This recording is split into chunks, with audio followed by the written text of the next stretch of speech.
Can't wait for that Buster Rhymes Steelbook next year. And I want that picture of him like, so excited. Yeah, you know it's good. I can't. If Paramount has any sense, they'll put him on that Steelbook somewhere. They'll put him. oh, he'll be on it. Halloween Resurrection. Dude, look at that font right there for the title credits. That is literally back in that time, I saw that font everywhere. Every wrestling video game had that font, everything. Like that font is synonymous with that time frame.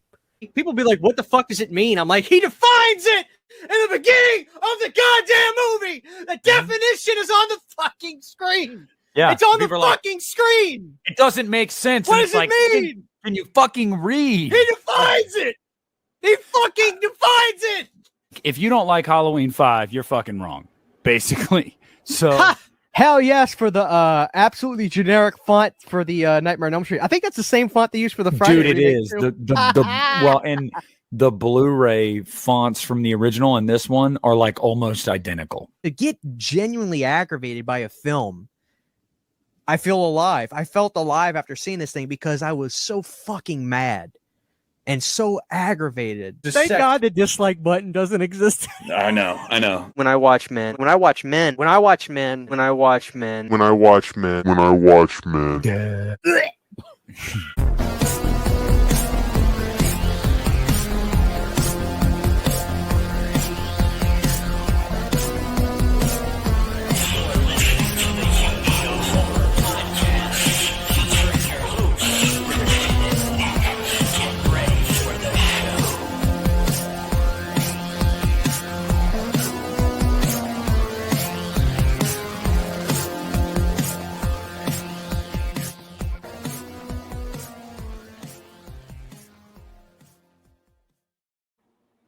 Hey, now I went with the longer one. We haven't seen that one in months, man. That was what, like a year ago?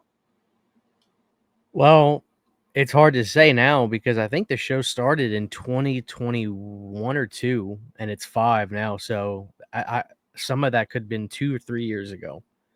Yeah, but I compiled that intro, I think, about a year ago. I was just getting some moments. It was funny, Christian. I actually wanted to talk to you about it. Michael, good old Baldy Jack. I texted you about it. He sent me. He wanted me to proofread the clips that before you premiered them that he had put together. Dude, that shit was gold, man. That's a gold mine. Yeah, it was funny, but like, I love the fact that. And by the way, people, I shared it on my channel. Like, if you go to my channel, go to posts, I ended up sharing it. Baldy Jack, I've known this guy. He's a kid to me. He's actually an adult now, but he's like 2019. I've known Baldy since he was a kid. One of the first people I kind of met on YouTube and stuff. So he's like a little brother to me, and he's a funny guy, but he's really witty with his editing. And he made this compilation of just taking stuff I've said and putting it together, and it's the most vile, insane shit. Some of his clips were from this show. And the funny thing was, he sends me the video. He wants to post it. And I said, listen, you have to show me before you just post stuff of me out of respect. And he's like, yeah, no problem. He sends me the video. And there was a couple things in there that I thought were just a little too far. And instead of him saying, okay, I'll fix that, he goes, okay, well, I'll show it to Nick, see what he thinks. I'm like, I don't give a fuck what he thinks. Like, it's me. You're posting stuff about me.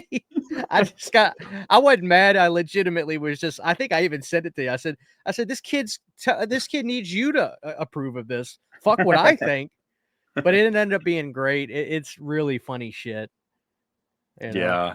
Yeah. His main concern was like, I don't want anything on here that could like get Christian like stricken for copyright or get Christian canceled, because guys, it was all stuff Christian said, but Michael has a really good way of putting it, and he frames it very out of context. Like it's bad.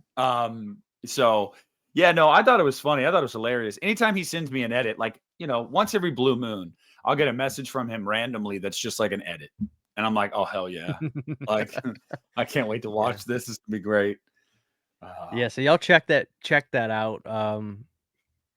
Baldy Jack's channel. Mm-hmm. Christian Hanna out of Christian Hannah horror out of context, or Christian Hannah out of context. It's on there. It's funny shit. So I Well, liked it. here we are. We're gonna, we exchange the normal pleasantries for y'all. We always do this at the beginning. We kind of catch up with things, and believe it or not, we actually have a overarching theme tonight, which is we're just gonna talk about 2000's horror. We've been saying this for like almost a year that we're gonna do an episode about this, and we haven't done it. So as usual, we're gonna BS and we're gonna touch a bunch of different topics, but that'll be the main one that we cover. But anything crazy going on in your life right now? Anything wild, anything newsworthy? Newsworthy? Well, I'm assuming you just mean in general, like it doesn't have to be channel related or anything, just like my life. Yeah. Well, yesterday, I found out that Alice is going to be doing a summer tour with Judas Priest, and they're going to be hitting Biloxi in August or September. So I immediately hit up Jay, who Jay the Stingray, and I was like, "Bro, are we going?" And he was just like, "Let's do it." So I get to see Alice this year, which I'm excited about, and Judas Priest. I've never seen him, so I am so fucking excited to see Alice. He's been playing Man Behind the Mask his whole run this year. He even has a stage. He brought his stage show back with it because he would randomly play it over the last years. It was one of those, like a lot of bands, they have set lists, and there's 4 songs that they may change throughout each show just so the band isn't doing the same stuff every night. But lately, I think by this time, Alice has probably gotten wind that, like, yeah, that's become one of my most popular songs. So we may as well make it a part of the show. And now he's doing what he used to do, which is there's a moment in the song where somebody comes out and starts trying to take pictures, like a paparazzi person, of Alice and everybody on the stage while they're playing. And then a guy as Jason comes out, and right now they're doing this thing where, like, this girl gets her neck cut and it shoots out blood.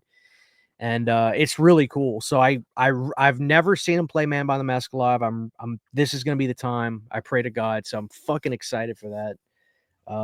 So there's that. We're remodeling the house right now, just room by room, thing by thing. So Sydney has been redoing the kitchen, which has been nice. She's been doing You got to build a dog room, just a dog room. build a dog room. Shit, Yeah, dude. for This dogs isn't hanging even. out. Well, the way these dogs act, dude, it's like this isn't even my house. Like, I'm a guest in this place. Yeah. They got more pull in here than I do, but just enjoying the weather too, to be honest with you, because like it's okay right now. I've got, I'm in the 70s, high 70s, late 70s, early 80s for the most part, but it's gonna get worse. It's gonna get bad in a week or so. I know it. So I've been enjoying the shit out of it. And also just realizing how fucking fast time goes. Like, I swear to God, dude, when I hit 30, boom. I feel like it was just like yesterday. I remember I hit 30 and I was bitching and complaining on this show, saying like, "Oh my God," but now I'm 33. It's just like, fuck, it's insane how fast time is just flying.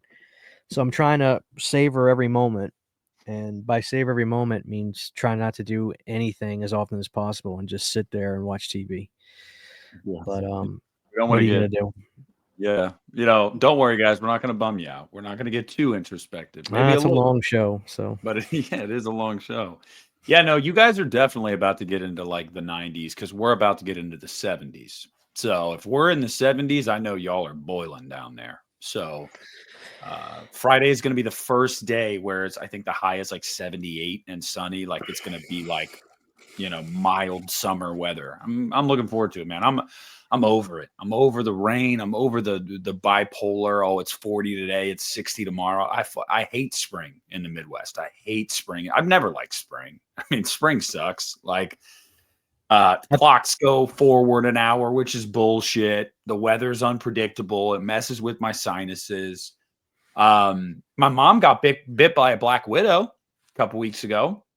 did you have to get rushed to the hospital, or did she No, just she didn't make it have. out alive?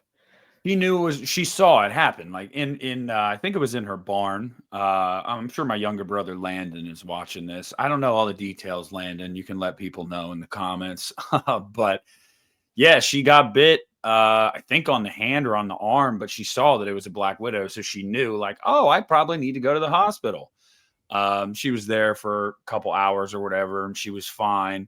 And I was actually talking to somebody about this tonight, dude. Have you ever thought about like if you got bit by a black widow, but you didn't see it bite you? How would you know you got bit by a black widow? How would you even know you needed to go get medical help? Because like for me, I was like, if that thing bites you, what if its venom just like kills you and you didn't know that you got bit by a black widow? And the person I was talking to knows a lot about spiders, and she was like, no, it's a long process. It's not like a 30-minute thing, and you would start to get like necrosis, and you'd like, yeah, like you would know you got bit by something. I was like, oh, okay, well, that's good. So kind of put my mind at ease a little bit. That way, if I get bit by a black widow in my sleep, I don't just die in my sleep. You know what I mean? I want to make sure of something. Never mind. I thought.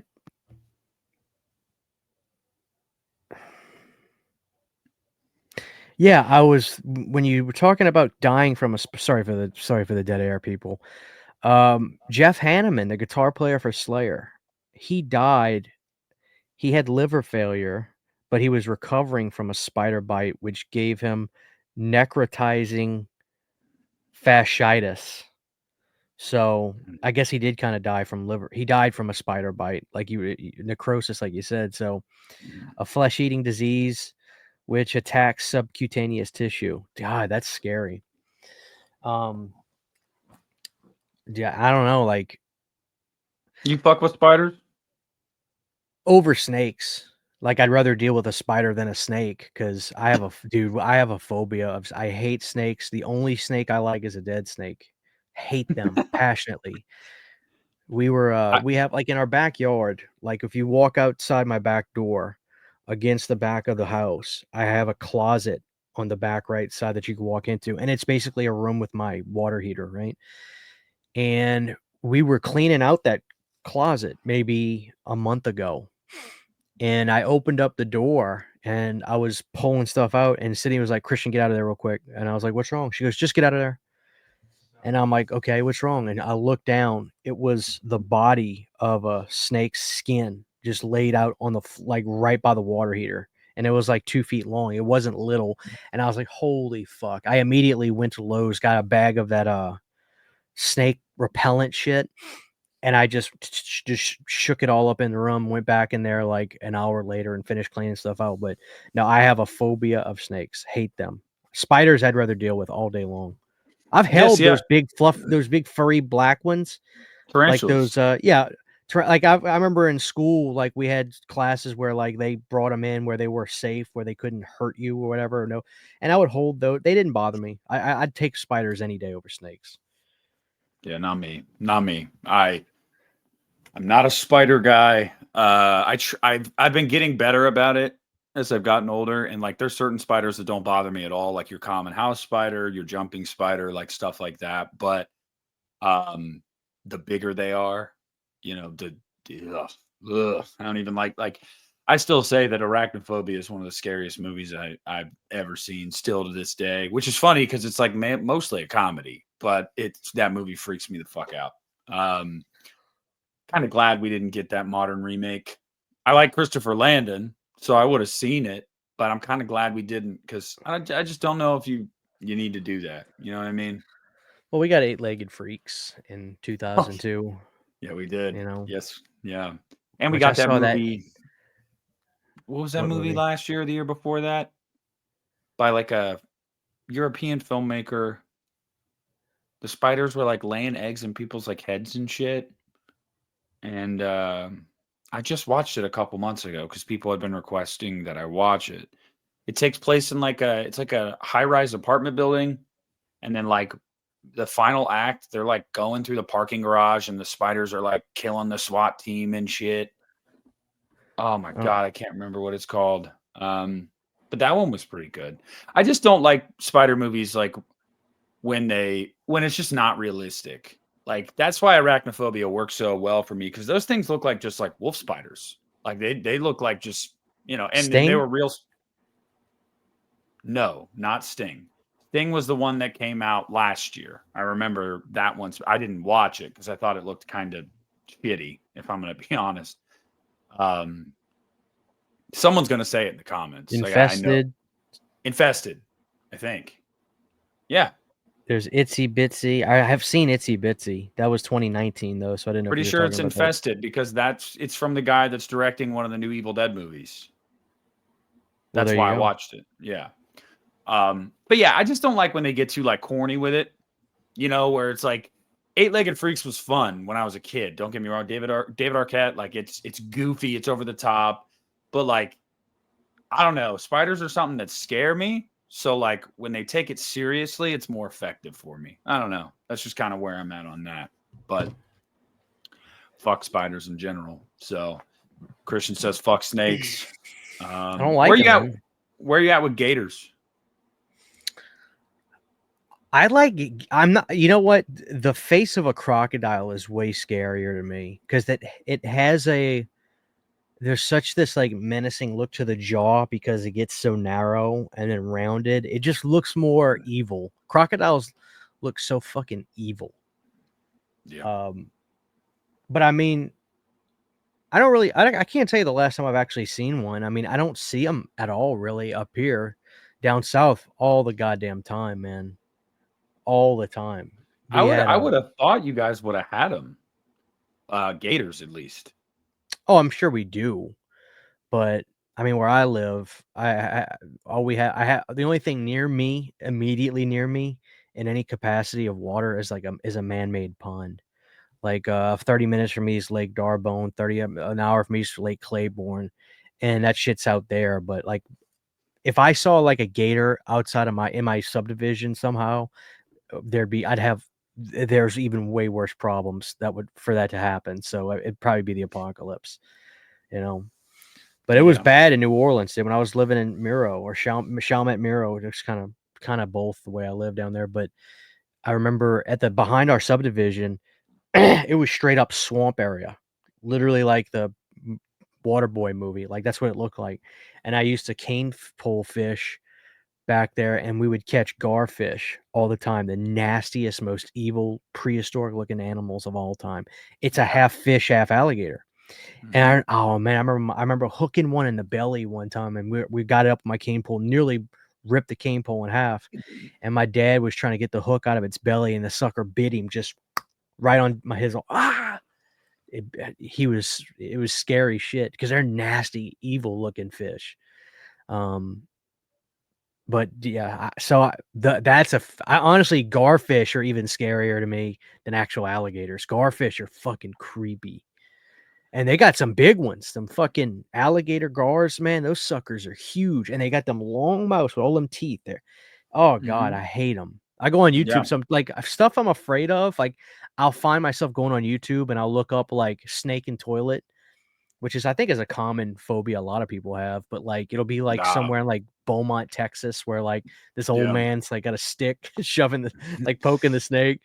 Or watching garfish, like guys catching garfish. You know, it reminds me, man, these fucking crazy ass people. I forgot what you call it. I think it's called like noodling, where you shove your fucking hand in the ground, in the dirt, like you shove your hand in mud holes in like lakes and rivers, and you literally let catfishes go and just take a huge because they hide the catfishes. They hide. Literally let these giant catfishes just eat half of your hand, and you pull them up. I mean, that is you have to be the most fearless son of a bitch to just do that. I would literally, as God is my witness, I would literally rather be crucified on a cross than actually do that. That is terrifying to me. Straight up horrifying. And these people do it. It's crazy the shit they do. I mean, you got to be kidding me. Fuck Look, that. man, And these are big ass catfish. These are like 50-pound fucking catfish. These are monsters, and they're just letting them bite. They just go bite up to their arm, and then they get under the gill and pull them out. You gotta be fucking. No. See, my thing is I've never really had to worry about the snake in the toilet thing here in Ohio. Not to say that we don't have snakes, because we do, but it's not like a problem here. the thing I've always worried about from a young age is spider on the back of the toilet, and you're sitting there taking a dump and it bites you on the ass cheek. That's the fear I have. Spider on the back of the toilet.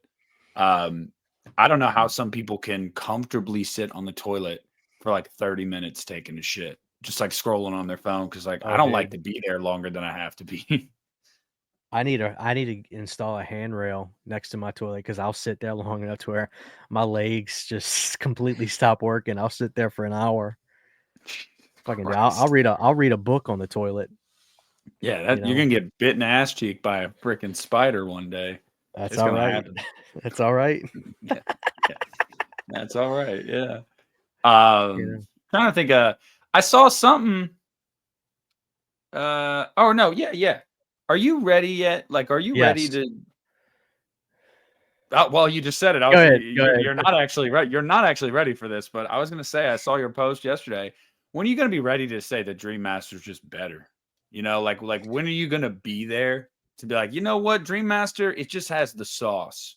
I don't know what the sauce is, but it's there. It's funny you say that because yesterday, I think I posted I posted that I was at work and I just posted that, and then maybe 2 or 3 hours later, I either was home or I was at work, but I remember I was on the toilet.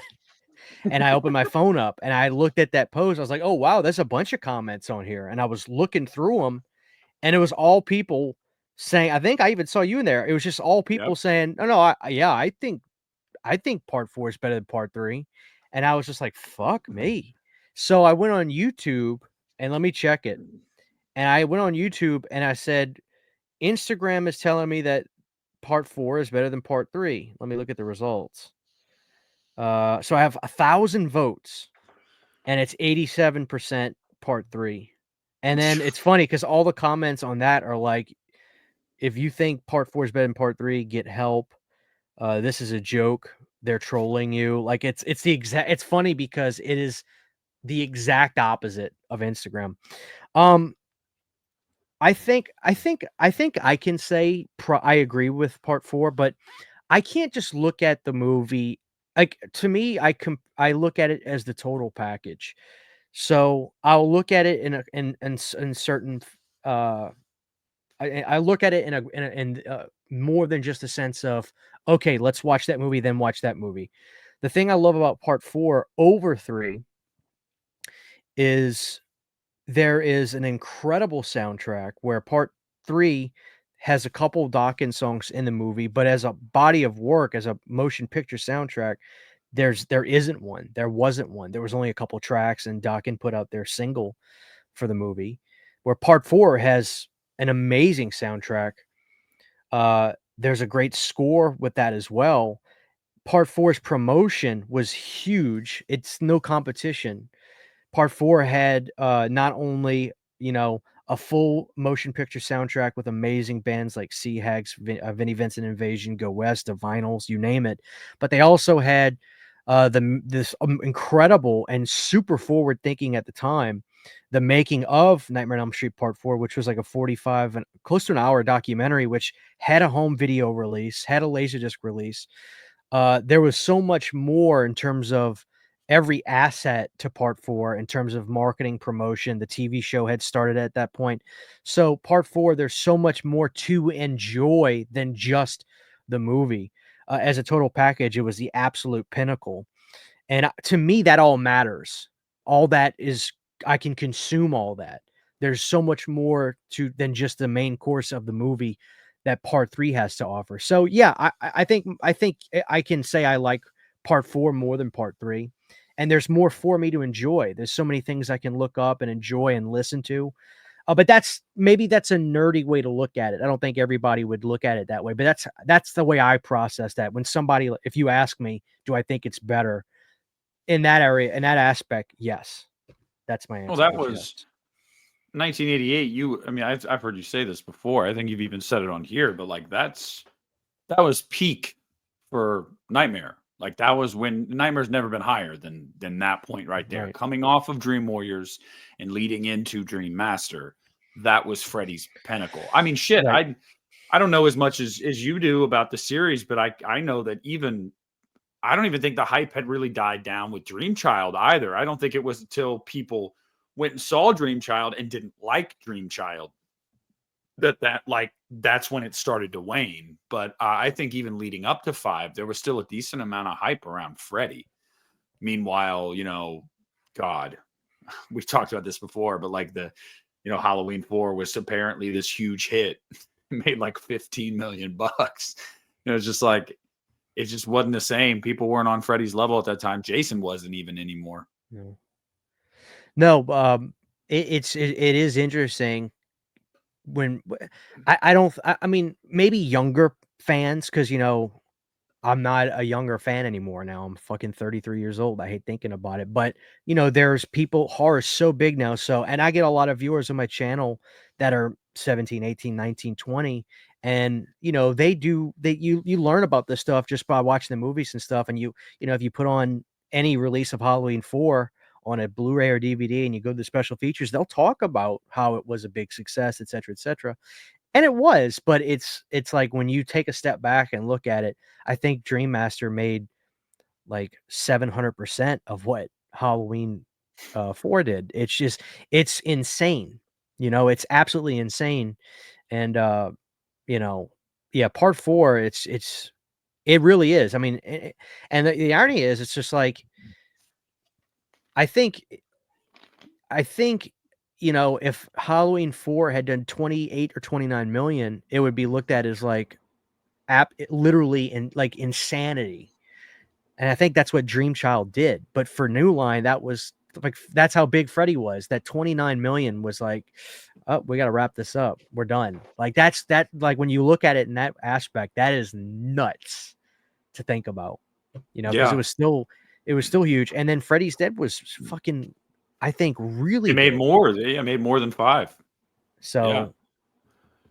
I mean, it's a whole. It's like Freddy really ruled. Freddy really once like from 85 to like 91. There was nothing. There really wasn't nothing bigger, and I'm taking my fandom out of it. Like it really wasn't a contest. There was nothing bigger. I mean, and there are so many movies that literally took every style and aspect of those movies, and like you can see Elm Street in so many movies during the mid to late 80s. Dream Demon, movies like Doom Asylum. It's literally a micro budget Elm Street film. I mean, it was there. Its imprint isn't entirely in the late 80s. So it's, which is crazy because it's not as big. It's like, nope. I feel like it's 2-1 Halloween and Friday over Elm Street now. And that's crazy. And maybe I'm wrong, but I feel like it's like that, Yeah, I don't know. That's weird to me. Like I don't necessarily disagree with you, but it's just weird to me. It's hard for me to wrap my head around that because I've always found Freddy more interesting. I've always found those movies to be largely better as well. So it's really weird to me. But I don't know. I kind of think it's because the merchandising isn't as big anymore. Like despite all the shit going on with Friday, which I assume that it's the same kind of stuff going on with Elm Street too. But like, dude, Friday never doesn't have T-shirts in Walmart, nothing like that. And like Elm Street's it's getting better, but I've talked about this ad nauseum. If you're a Nightmare on Elm Street fan, going to Spirit Halloween is depressing. It just is. They never, because I've heard that any kind of Elm Street product that has Robert's Freddy on there, Robert gets a royalty off that. And I think because of that, a lot of stuff doesn't get put out because of that. And that's why you see a lot of remake merchandise, which I'm sure a lot of people are probably like, why the fuck is it? Why is there a remake, like a holographic picture? Like, why is it that? That's why. From what I've been told from people that are kind of in the know, that, and it makes sense because who in their right mind would just shove out a bunch of like remake, products, like instead of like the originals, like, and that goes for Halloween too or Friday. Like, why would y'all crank that out and not the original, So Yeah. I think that has something to do. I really do. I really think the lack of merchandise has something to do with it. You know? Yeah, which is weird to me because like a lot of these other look at how much they slut out Trick or Treat, dude.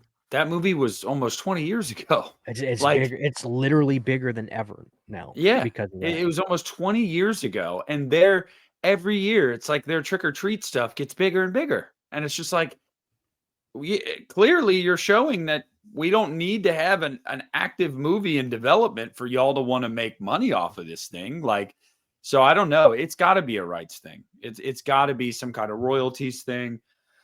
I it has to be. I just don't think there's any other explanation because, like, unless New Line or the Craven Estate or whoever's involved, unless they're just genuinely stupid and they just actually think that Freddy's like not popular because like everybody knows Freddy Krueger. Yeah. It's I don't know. Like I get asked this a lot. Do I want a new one and stuff like that? I just don't like. It's like, what's the point of me wanting it one way or the other? It's wasted energy. Like, who the fuck knows if and when it'll ever happen?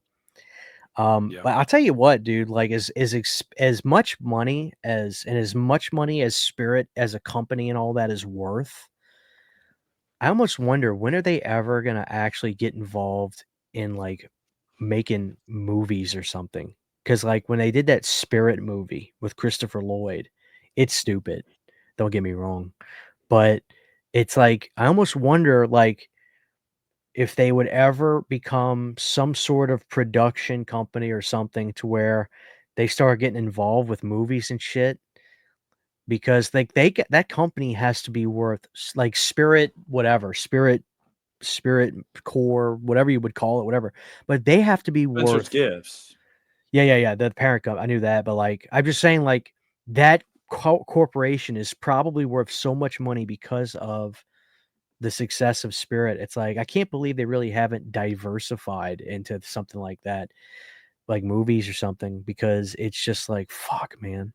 Like, how much money is these people? And then if they roll out this Christmas stuff this year, which I was just talking to Sydney about this. I was just like, "You think we're gonna be able to go to Spirit Christmas this year?" She was like, I don't know." I was like, "Well, I have to imagine the ones that they did were successful." It was so funny though. I saw some video footage of the ones that I don't know how much they probably did, what, like 5 or 10 last year. I think it was 13. Okay, so like I remember seeing some footage of inside the Spirit Christmas stores, and there was like a row full of Halloween 2 shit, like with just Christmas lights on it. I was like, what is this?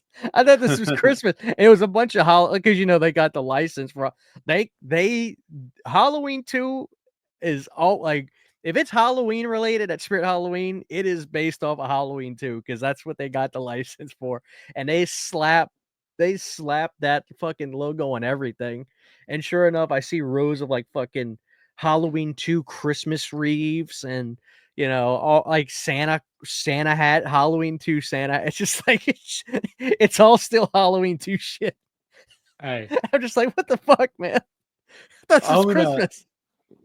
I'm gonna ask Steve about that. I need to send him a text and be like, "Hey, so what's the word on that for this year?" Because I'd like to see an expansion of it. But like I said, a little known fact, man, that not a lot of people talk about. They tried this. Spencer's Gifts tried this before in the early 2000s, but they tried it more as like a toy store, like a Toys R Us or Right. something like that, and it didn't work.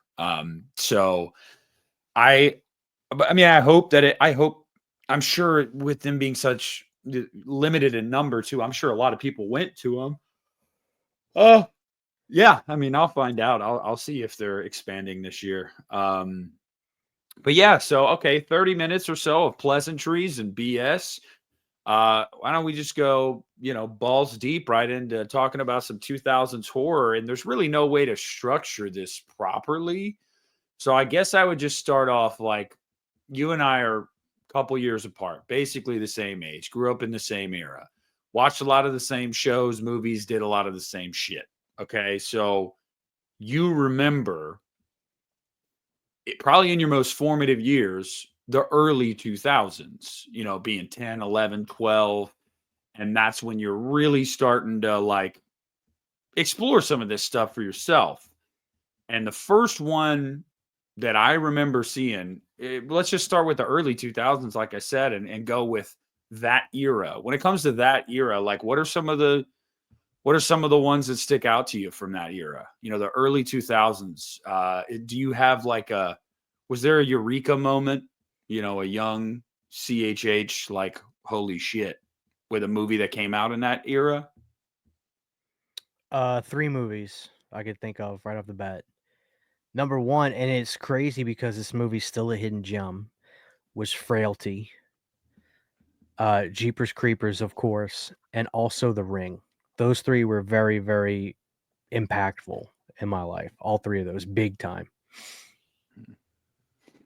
Yeah. Yeah. For me, The Ring's definitely up there, scared the shit out of me, which ironically, so did The Grudge at the time. And I've said this before, I've gone back since and watched The Grudge.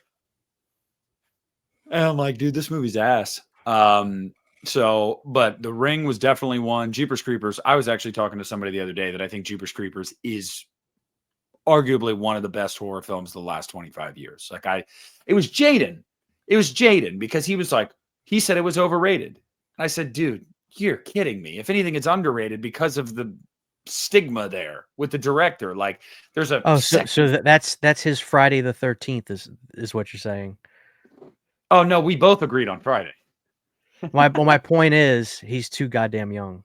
He don't get it. I mean, well, yeah, you're probably right because I saw Jeepers Creepers when I was. Dude, that shit fucked me when I was a kid. Yeah, Jeepers made you Creepers not was want so to. scary. I mean, it felt illegal. It was so scary. You live in Louisiana too. I'm sure you drive on roads throughout, especially in your childhood, that were like that. You know, middle Oh, of yeah. nowhere, country roads. Like, I mean, that shit'll fuck you up.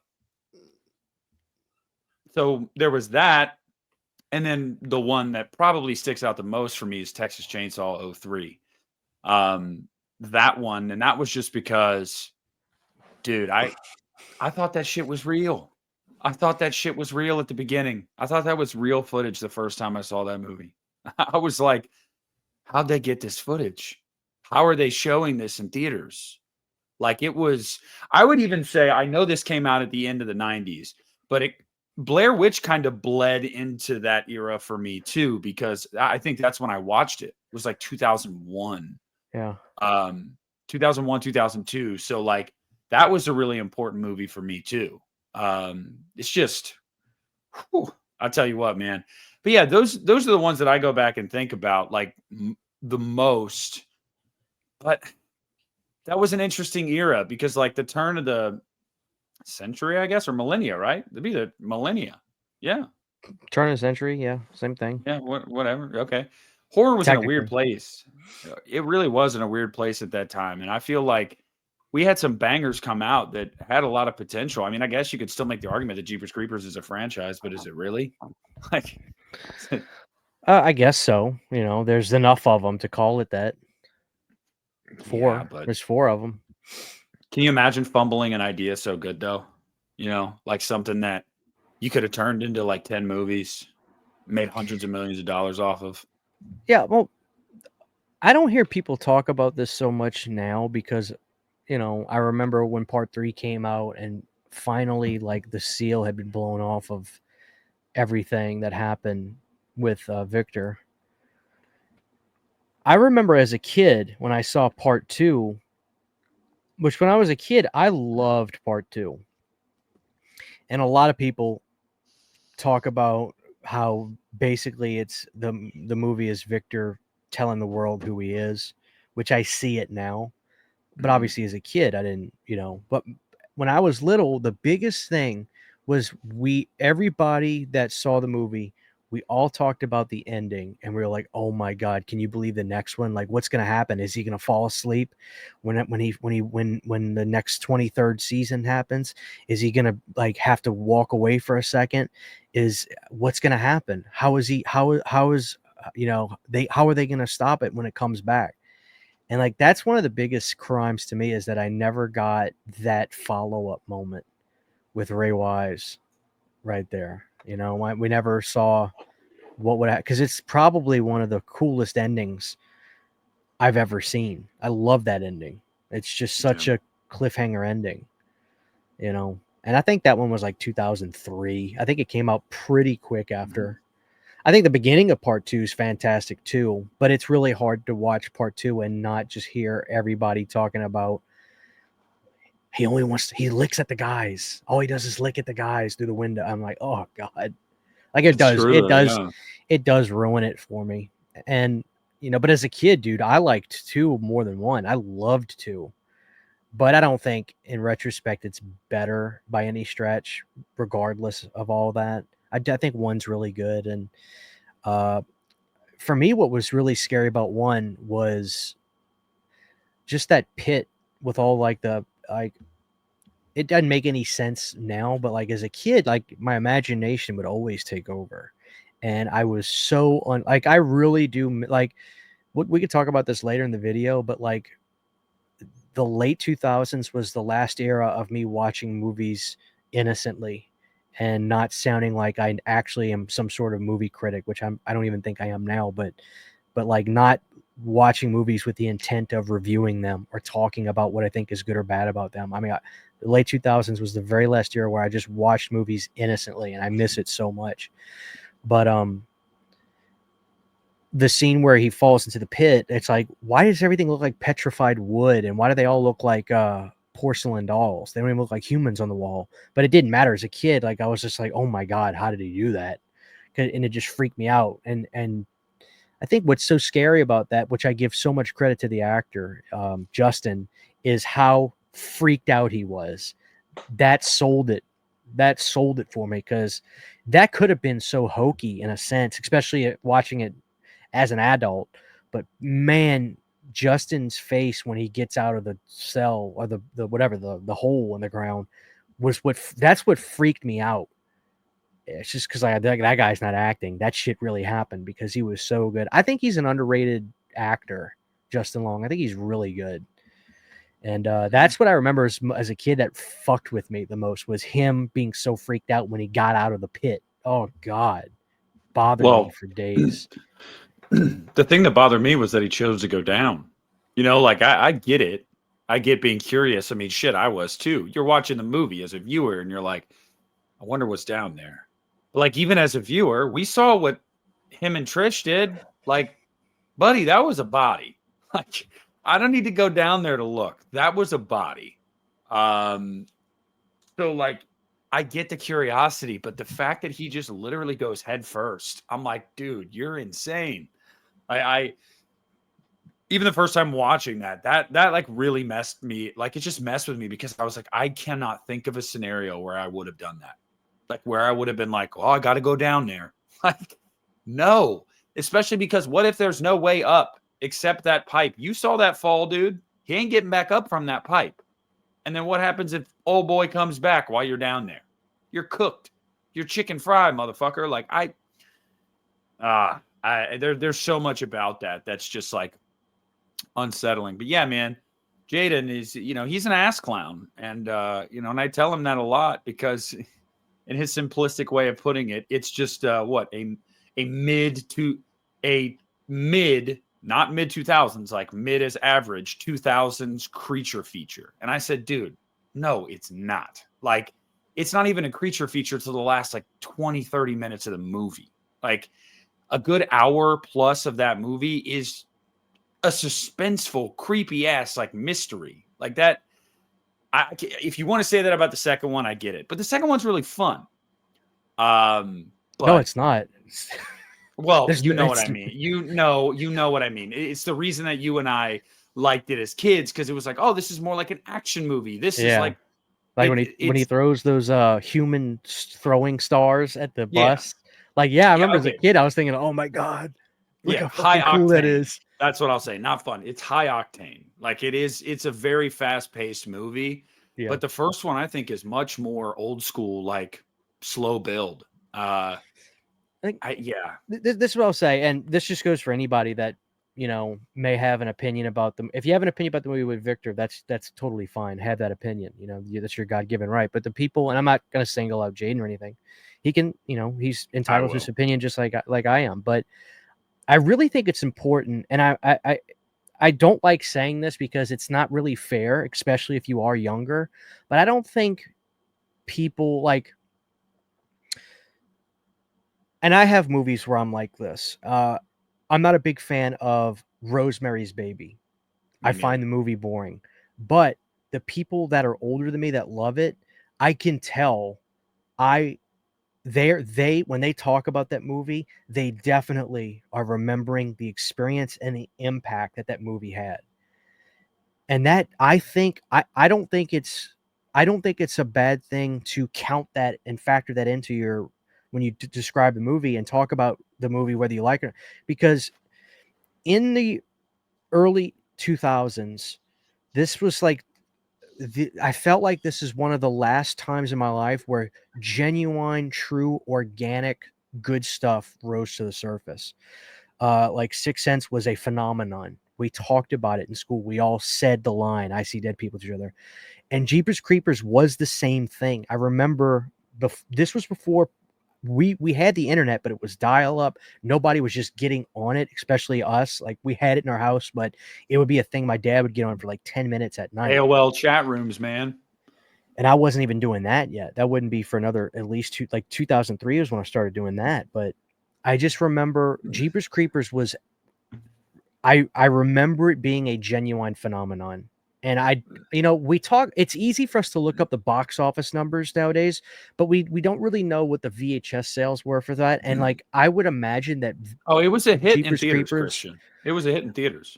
I know, but what I'm getting at though is I don't think that number even really what's the word I'm looking for?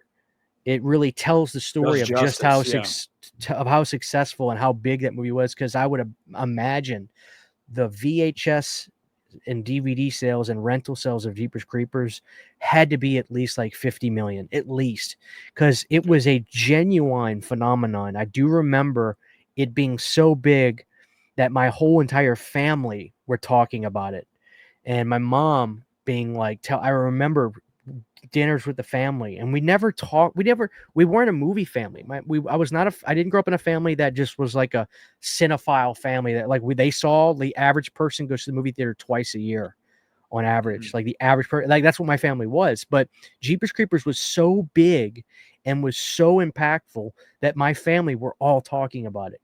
And at school, the same thing. So Jeepers Creepers was a phenomenon at that time for being a truly big movie and how successful. So it's like I lived that experience the same way that people that say, Christian, you don't know what you're talking about with Rosemary's Baby, they live that experience too. I think that's fair to consider that when hearing people out when they talk about movies. And that's where I'm coming from with Jeepers Creepers is I still think it's a legitimately good movie, but God, man, it was massive at that time, truly massive.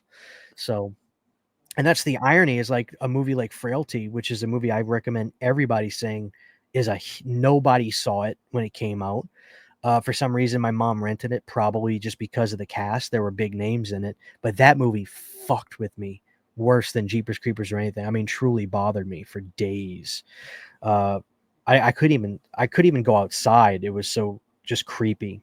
So Frailty is definitely a movie that, and it was funny when I would bring it up to people, they would look at me like, well, what is that? And I was like, how is this? I remembered it being big when I was a kid, but I guess no, my family just rented it. And I love that movie. So that one really, Frailty was a masterpiece to me. I've never seen a movie like it since. So I agree with everything you said about Jeepers Creepers, by the way. And my family was more of like the cinephile family. And I guess that was largely due to my mom. She'd rent. We go to Blockbuster every Friday and we'd rent a couple movies. She'd pick one or two. We'd get to pick one. We'd all watch them together type thing. Jeepers Creepers was one of them. That was a big deal. Scared everybody in my family too. And that damn song, man. That's how you know that something is big, because like that Mhm. damn song, everybody knows that Jeepers Creepers song. But it's fantastic. I even love the song at the end where it's like, what's it like? Children, have you? It's about the boogie, like hush, hush. Here comes the bogeyman, like that. I like that song too. But I mean, for me too. You mentioned The Ring, dude. That movie fucked me up. Like that shit was not okay with me. Like the derp faces after people died when they'd find their body all like, "Durr!" Like I the things that went through my head of like, what the fuck happened to this person? Like, what does Samara do to you to like fucking break your jaw? I don't know, suck the life force out of you. But the imagery, that movie's just eerie, dude. That movie in you, neither one of us are J horror guys. We've already talked about this, but like that shit broke through where so many tried and failed. That one broke through, and like most people were like, yeah, this is pretty good, which is a feat in and of itself.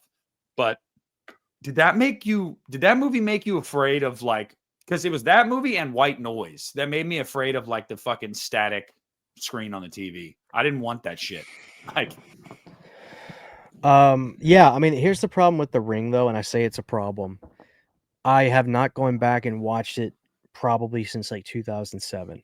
And I'm really scared to do that because I feel like if I watch it now, I'll be like, God, this is corny. So I have not gone back and watched it. I could be wrong. I could watch it and say, no, this is still great. But I almost don't. I think there's a part of me that never wants to watch it again. Because when I was a kid, yeah, it fucked with me big time. Just the girl coming out of the well was just like, that movie holy holds up, shit. Christian. The Ring holds up. The Grudge doesn't. The Ring does. What's funny because I remember my lived experience was The Grudge being the movie that everybody was talking about more so than The Ring. In my life I was living, I remember The Grudge was really, really big. But I wasn't a huge fan just of the concept in general. Um, and I love Ringu, the real one, so to speak. Um, but yeah, I don't know besides that, I don't know how many other I I think Mirrors might have been a Japanese horror film that got made in Pulse. America. Pulse. Oh, really? I didn't know that. Um, Did you're familiar with Pulse though, right? yeah, You saw it? yeah, but I wasn't aware that it was Yeah. it came from Japan, you know? But It's yeah, not very good.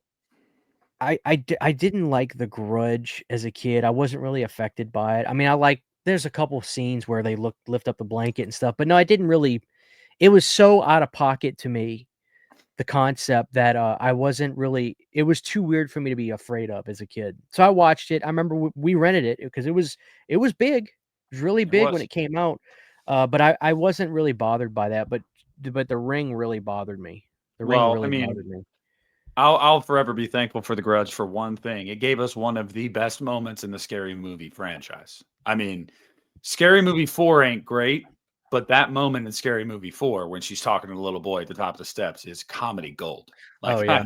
Yeah, because they I were don't spoofing all those movies that were coming out. Saw, yeah. Yeah, no. No, I will maintain The Ring holds up.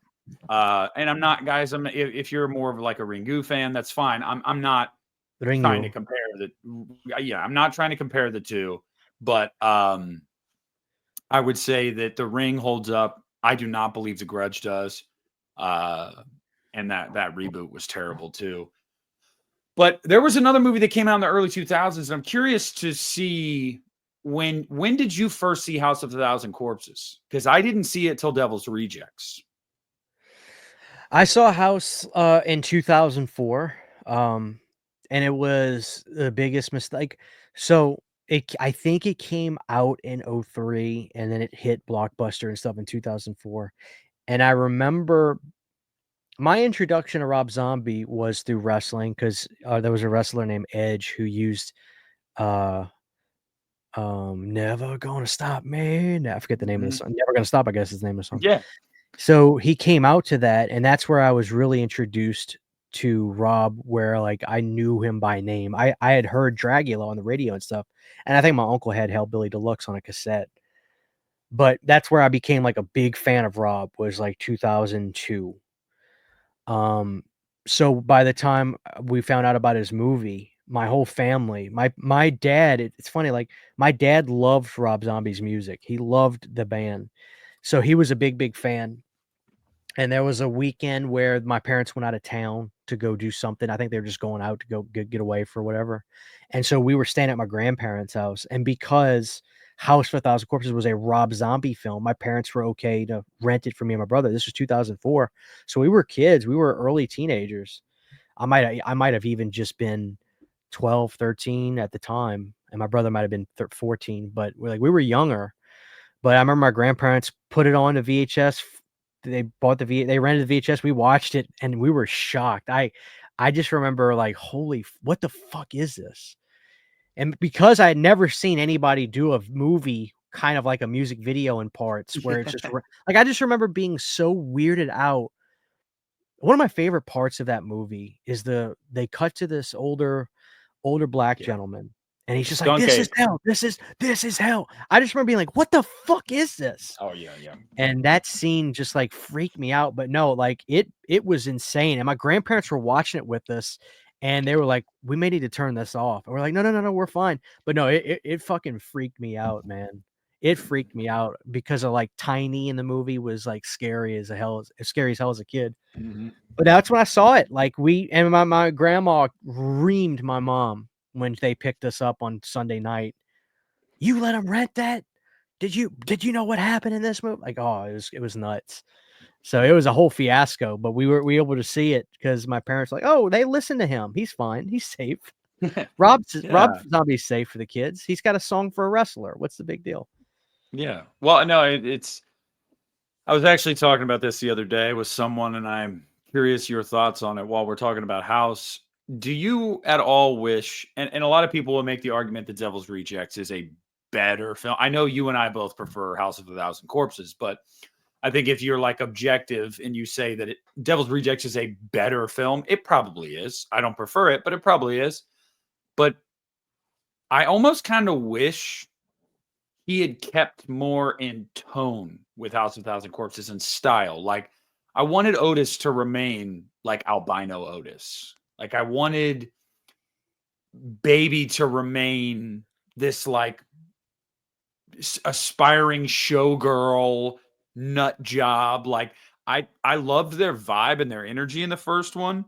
And as much as I do like Devil's Rejects, and I think it's a really good movie, I kind of just miss the vibe the first one had, because it's not just that the movie is like more coherent in its storytelling. Like, it's not a music video, for example, which that's a taste thing, whatever. But he did change the personality of a lot of the Firefly family. And I don't know if that's ever really sat right with me. Like, I don't know. Do you agree? Like, do you wish they would have kept more in tone with that one? Yes and no. Like I prefer. So I think I understand why people like 2 better, because it really is the perfect fishbowl for the exact type of movie he makes. Vulgarity, extremity, and the situations, and putting them in that, like, wherever that was, New Mexico or South Texas, West Texas, like desert area that they were in. It's literally the perfect fishbowl for the dialogue and the kind of characters he has. Like it is. He'll probably never make a better movie than Devil's Rejects. He probably won't. But what I love is in part 1, the whole movie is just so pomp and circumstance, and it's very much an attraction. The movie feels like you're going to a haunted house in a lot of ways, and I eat that stuff up. It's so fun to me, and I love horror comedies so much. So you can't beat the opening sequence of the back and forth. I mean, I could recite all the shit about you know, he used to take the guy, like the little guy talking with it's legendary. Planet of the Apes doll. Yeah. It's genuinely hysterical, the dialogue between them in the gas station. And I love the atmosphere of that, like So I get it, and I prefer absolutely the tone of part one because it's so much like a black comedy horror film. But I don't know if I would have wanted him to do it again per se. I don't know. I mean, who's to say? Because like, what is the feel of the third one? Do you feel like he tried to blend both of those movies No, with no. humor and then the seriousness, or what? Like, I think the third one is a dollar store version of Devil's Rejects. I think he yeah, tried to replicate Devil's Rejects almost to a T. And yeah, I think so. And I feel it's bad for him. impossible without, yeah, it's impossible to do without Sid Haig, first of all, which is nobody's fault, but like it was already going to suffer because of that. He had less money to work with. And quite frankly, I don't think Rob's heart was in it with Three from Hell. I think that was like a shot in the dark for him because you and I both know this. His more recent movies had been getting shit on. You know, they weren't getting wide theatrical releases. They weren't even, you know, his fan base seemed split on some of his recent movies. So I think he went back to the well because he wanted to do what he thought the fans wanted. He wanted to kind of try to reestablish himself again.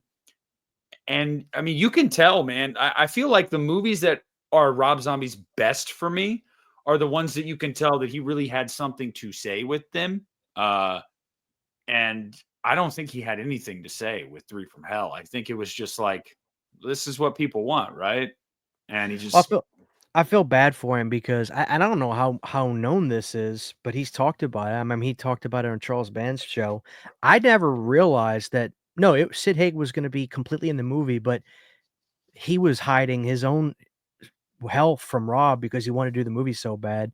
I didn't know that Lionsgate got wind of it when they were supposed to start filming like in a week, and they said movie's off.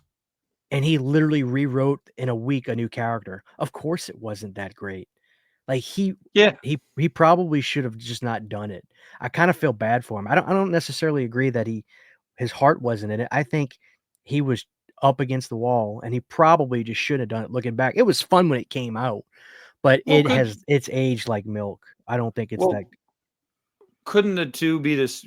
I think the two can be true and I think are true. I think it maybe his heart was more in it initially, but I think last minute, right before camera started rolling, when he realized that, you know, Sid's condition and that he was going to have to redo the movie he had in his mind, I think the product we got, I don't think I don't think it was all there. I think he'd understandably so maybe lost a little bit of the spark because he was like, damn, okay, so now I have to kind of do this on the fly a little bit more. And shit, dude, nobody wants to do that. I can't imagine. Like, but like you said, if I were Rob, I would have just been like, I'm just not going to do it. I mean, Rob Zombie's got fuck you money.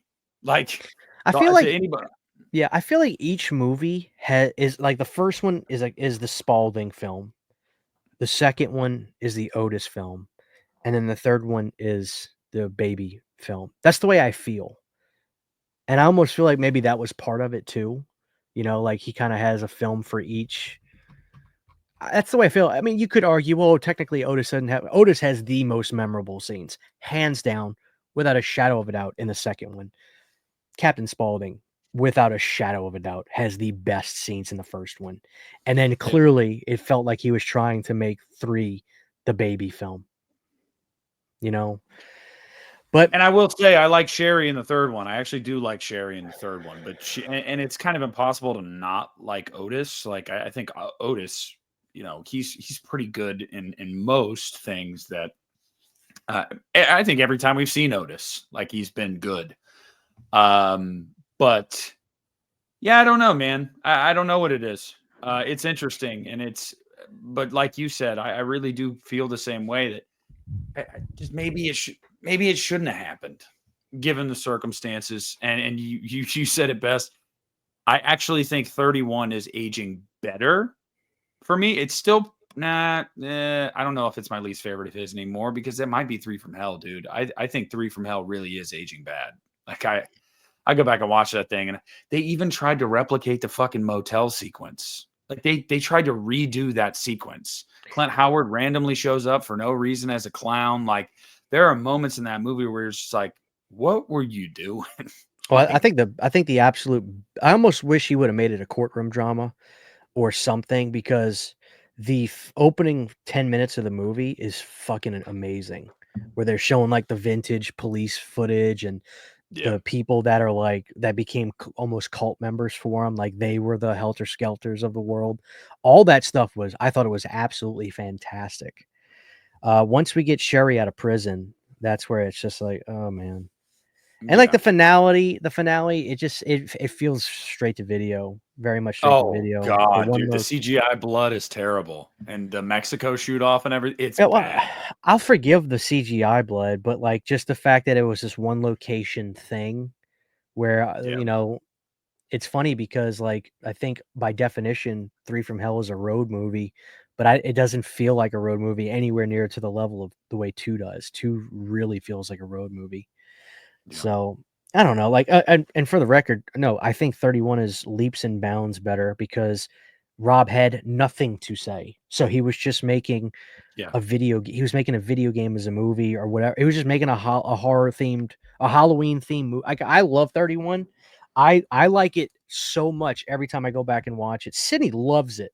It's her favorite Rob Zombie. She loves she if we ever want to watch a Rob Zombie movie, I'm like, hey, do you want to watch something from Zombie? Without hesitation, 31 every single time. And like she loves it. And I'm like, Dude, what is it you like about it? She's like, because it's literally junk food. There's great music in it, and there is a great soundtrack to 31. And Rob always he makes me a fan of a lot of those 70s groups, but it literally has nothing to say, and that's okay. It's just junk food. And so like I really do enjoy 31, but I don't claim for it to be a masterpiece. It's like no. it's junk food. It's junk food. That's all it is. He has Well, nothing to say. Richard Brake is great in it. Jeff Daniel Phillips is great in it. I think that it has some just awesome locations. Like the movie looks so good. I hate Sherry in it.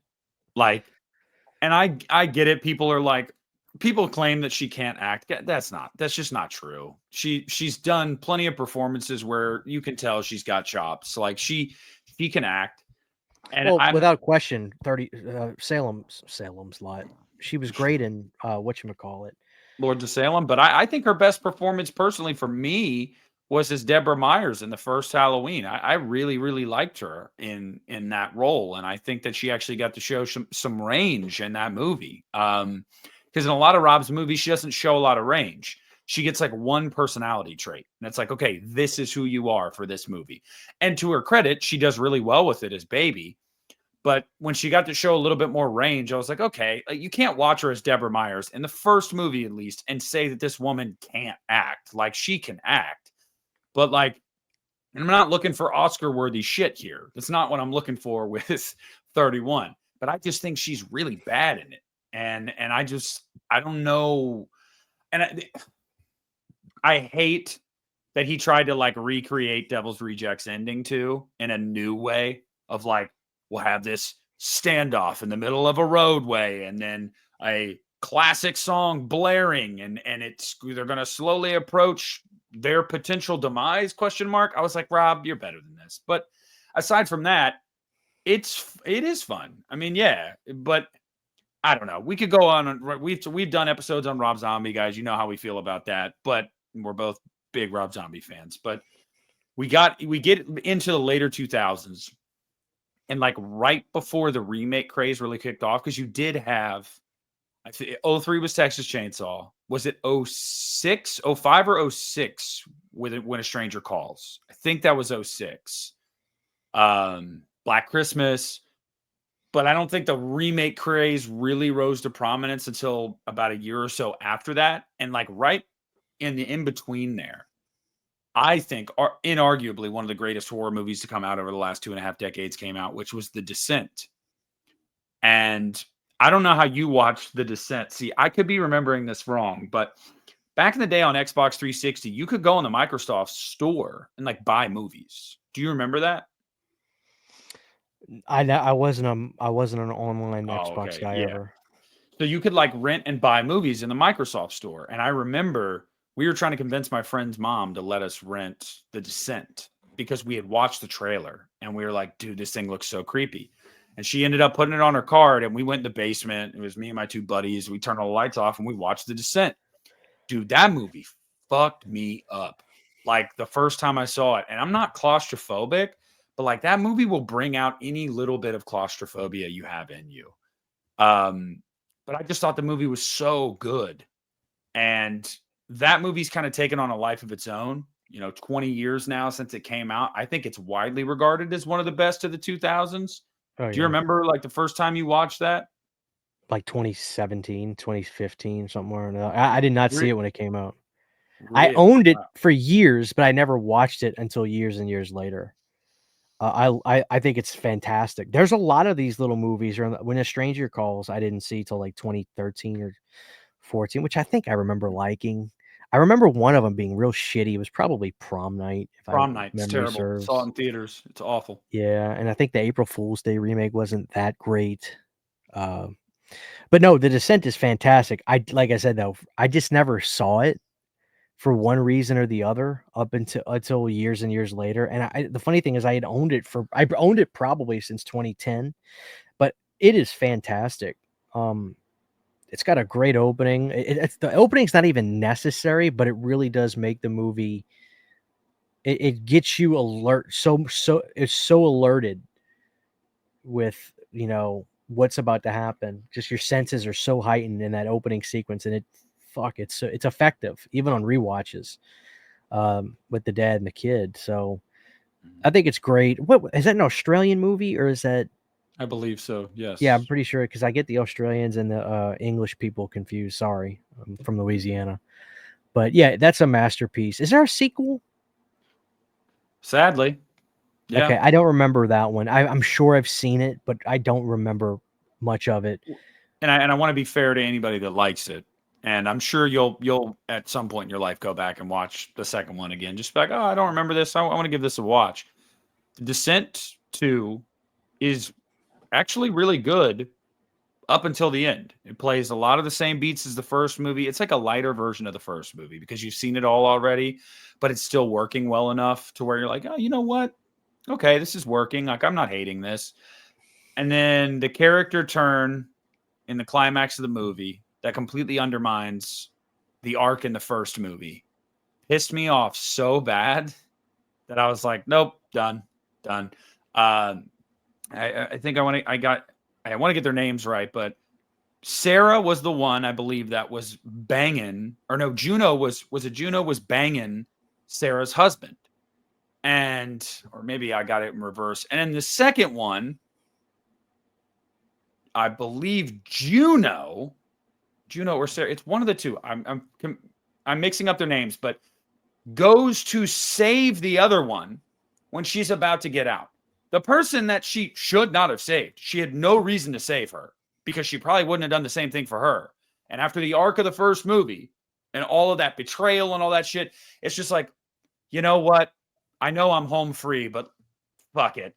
And then she dies. I'm like, this is dumb. Like, it really, really pissed me off. And maybe like I'm being irrational. Maybe it's like, oh, it's not that deep. It's like, I mean, it kind of is, because as much as the first movie is about these people exploring a cave and claustrophobia and monsters and shit, it's also about like real life horrors and like betrayal and friendships and shit. Like, that shit permeates the movie. That's why you have the opening sequence. Kind of sets the stage emotionally. And the second one just undermines all of that. And I was just like, dude, I'd have walked out of that movie and given it a thumbs up and been like, yeah, it's pretty good. But that ending just shit on all of it. I hated it. It's funny you say that, because I'll be honest with you, I don't remember. Like I said, I'm sure I've seen two, but I don't remember it. I feel like there's something wrong with me because I don't care about endings that much. I think I even say all the time, well, if you enjoyed the whole movie but the ending sucks, well, who cares? Like, if you enjoyed the ride, who cares if the landing wasn't great? But a lot of people are like that, where they're like, fuck that ending. They hate the mist, which I think is a 2000 movie. I love that ending. I don't know. Endings don't bother me if I like them or not. If I like the whole movie and then they don't stick the landing for me, I usually forgive that. Yeah, but see, I don't here's know. the reason why I think it mattered so much to me for The Descent Part 2 is because it's essentially the first movie until the end. So like you're not improving upon what you did before. It's fine, but you're not injecting anything new into it. And then Yeah. when you decide to inject something new into it, it's something that directly shits on the first one. And that's why I had a problem with it. If it was its own movie, it wasn't a sequel to something, I'm not even saying the ending is necessarily bad, like risking your life for your friend or whatever, but given the context and how that played out in the first movie, it's just like I was like, that's bullshit. Like I just can't. You can't convince me as a viewer that makes sense. And part of the reason was I watched them on back-to-back nights. I went back and watched The Descent, and I'd never seen the second one, so I watched The Descent 2 the next night, and so it was fresh in my brain. Yeah. And it's just like, and I think you would have the same reaction. I think if you watch The Descent tomorrow and then you watch The Descent 2 right after or the next day, you would probably be like, yeah, that ending was kind of stupid. Like I didn't really jive with that. Yeah, if I but I don't consumed know. them back to back, probably so. And it's just, for me, I think really too is like, if a movie isn't all that impressive, if it's just fine, if it's just playing the right notes at the right time, a good or bad ending is either going to solidify it or make it crash, because it wasn't doing anything crazy up to that point. Like if you're just going with a movie, whatever, this is fine. And then the ending is like, oh, wow, that's really stupid. I feel like I wasted my time now. Whereas like if the movie was really good and the ending is, look at some of Shyamalan's movies. We've talked about this over the years. Love or hate The Village. You love it. I'm someone that hasn't watched it in 15 years because I hated the ending. But I can still say, but it was a good movie up to that point. Like I can still say like that movie was doing shit well. I think the ending wasn't the ending that I had envisioned, but that doesn't mean it's a bad movie. Yeah, I guess it's just the content of the movie leading up to that ending. Was it worth your time or not? Because the ending can really decide that sometimes.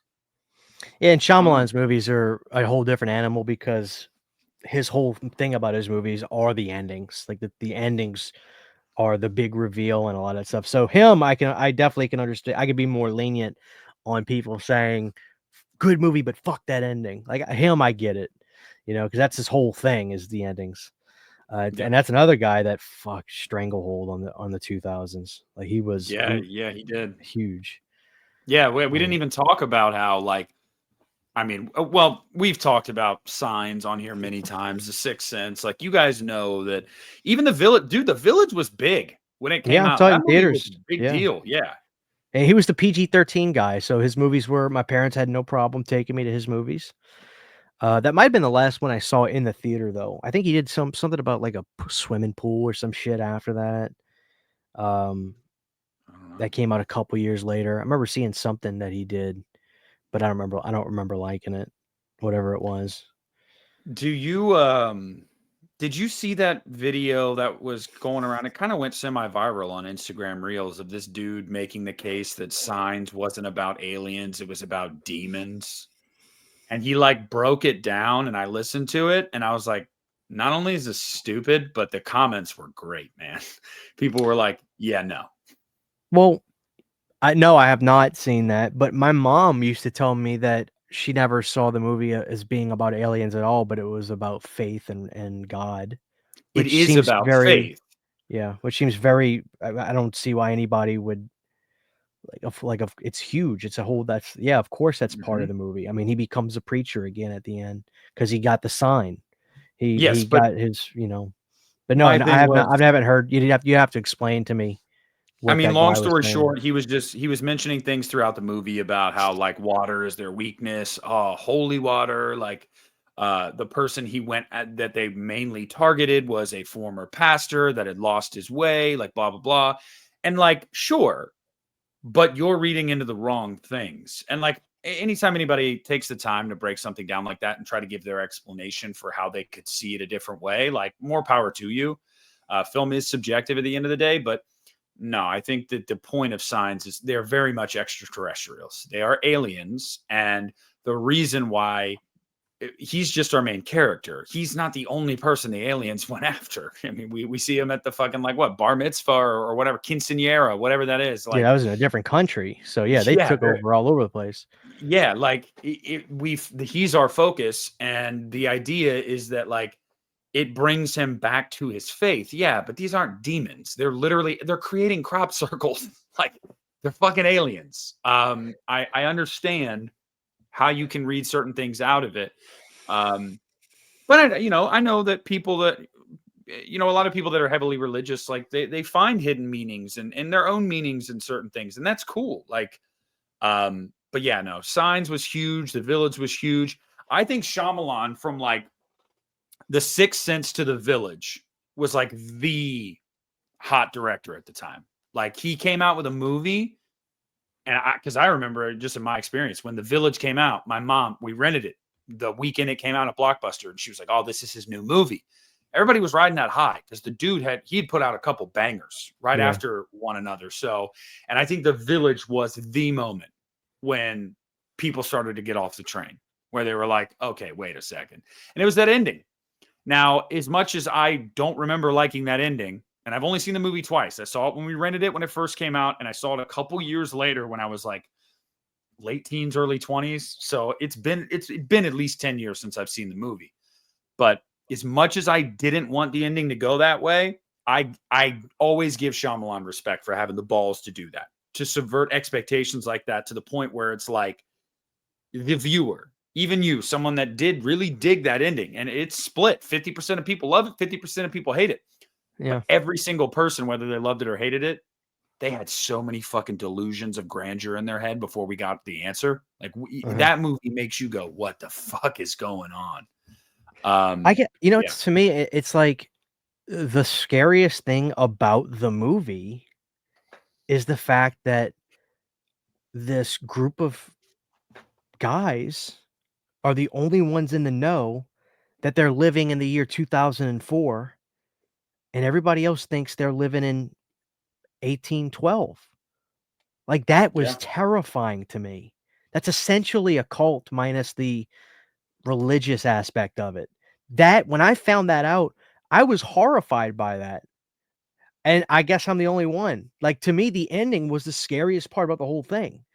And I guess people just love those costumes of those red robin ghouls that they just want them to be real, I guess. I mean, but I love that. I really do love that movie, but I get it. I mean, I guess I can get it, like, because a lot of people are just like, fuck that movie.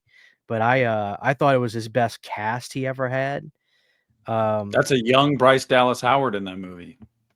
I remember her in that movie specifically. The redhead. Yeah, the redhead girl. Yeah, well, I was gonna say it has to be what you're thinking of, but they had the guy Adrian Brody was so good, and he kind of played like a mentally handicapped person. But he was so good in that role, and then Joaquin played an actual human being in that, which was fantastic. That he had already done another Shyamalan movie, so and I loved Joaquin and Signs for that matter. Like, but yeah, I love that movie. I think everybody should go back and just watch it because I just think it's brilliant. I mean, just the fact that the whole thing was they were so anti-modern living and anti-technology that they decided to make people live off the grid, but make them have no idea that they were living in what year they were living in. Like, that is insane to me, And the only other ending I would have liked that could have been better than that was if they were infiltrated and then the people found out in a grander scale. What the fuck?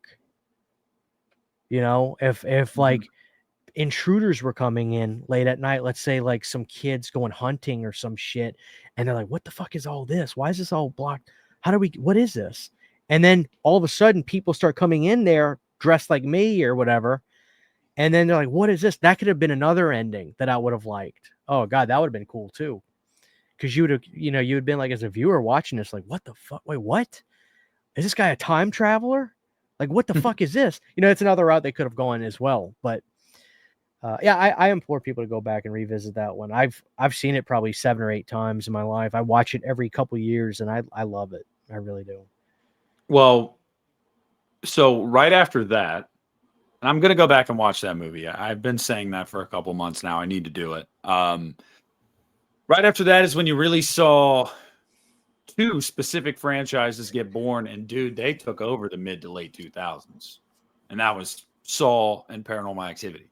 To say, if you're going to talk about 2000s horror and you're going to omit either one of those franchises, you might as well just not talk about 2000s horror. And I know that you and I have talked about this on here many times, so we don't have to touch on it too much. But for anybody that's watching this that might be a teenager that didn't really live through that or doesn't really have memory of that, Christian, you want to like just refresh some people's minds about how big those fucking things were. You remember the TV spots for Paranormal Activity. I know you do because I remember them. I mean, that shit was getting sold like it was the scariest movie ever made. They were putting theater reactions on the TV spots. Like that was the promo for it. And then obviously Saw was Saw. The first movie's twist, I think, was such a banger. That's what made that into a franchise. It was that ending. That ending, it made so many people shit their pants. Like they were like, what? But yeah, just, I don't know, remind the audience that might not have lived through it. Just like you couldn't avoid either one of those at the time. I'll start with Saw because that's first. I think not enough credit is given to the name of the movie because I remember around 2005-ish, I had a lot going on, and the movie came out in theaters, I believe, in 2004, hits home video in 2005. And what I remember more than anything is around the summer of 2005, the movie started just getting such this groundswell after the theater. And I can't really tell you too much about what it did in the theaters and stuff like that. I'm sure it was very successful. But during that time, again, pre-streaming, all that, everything was home video.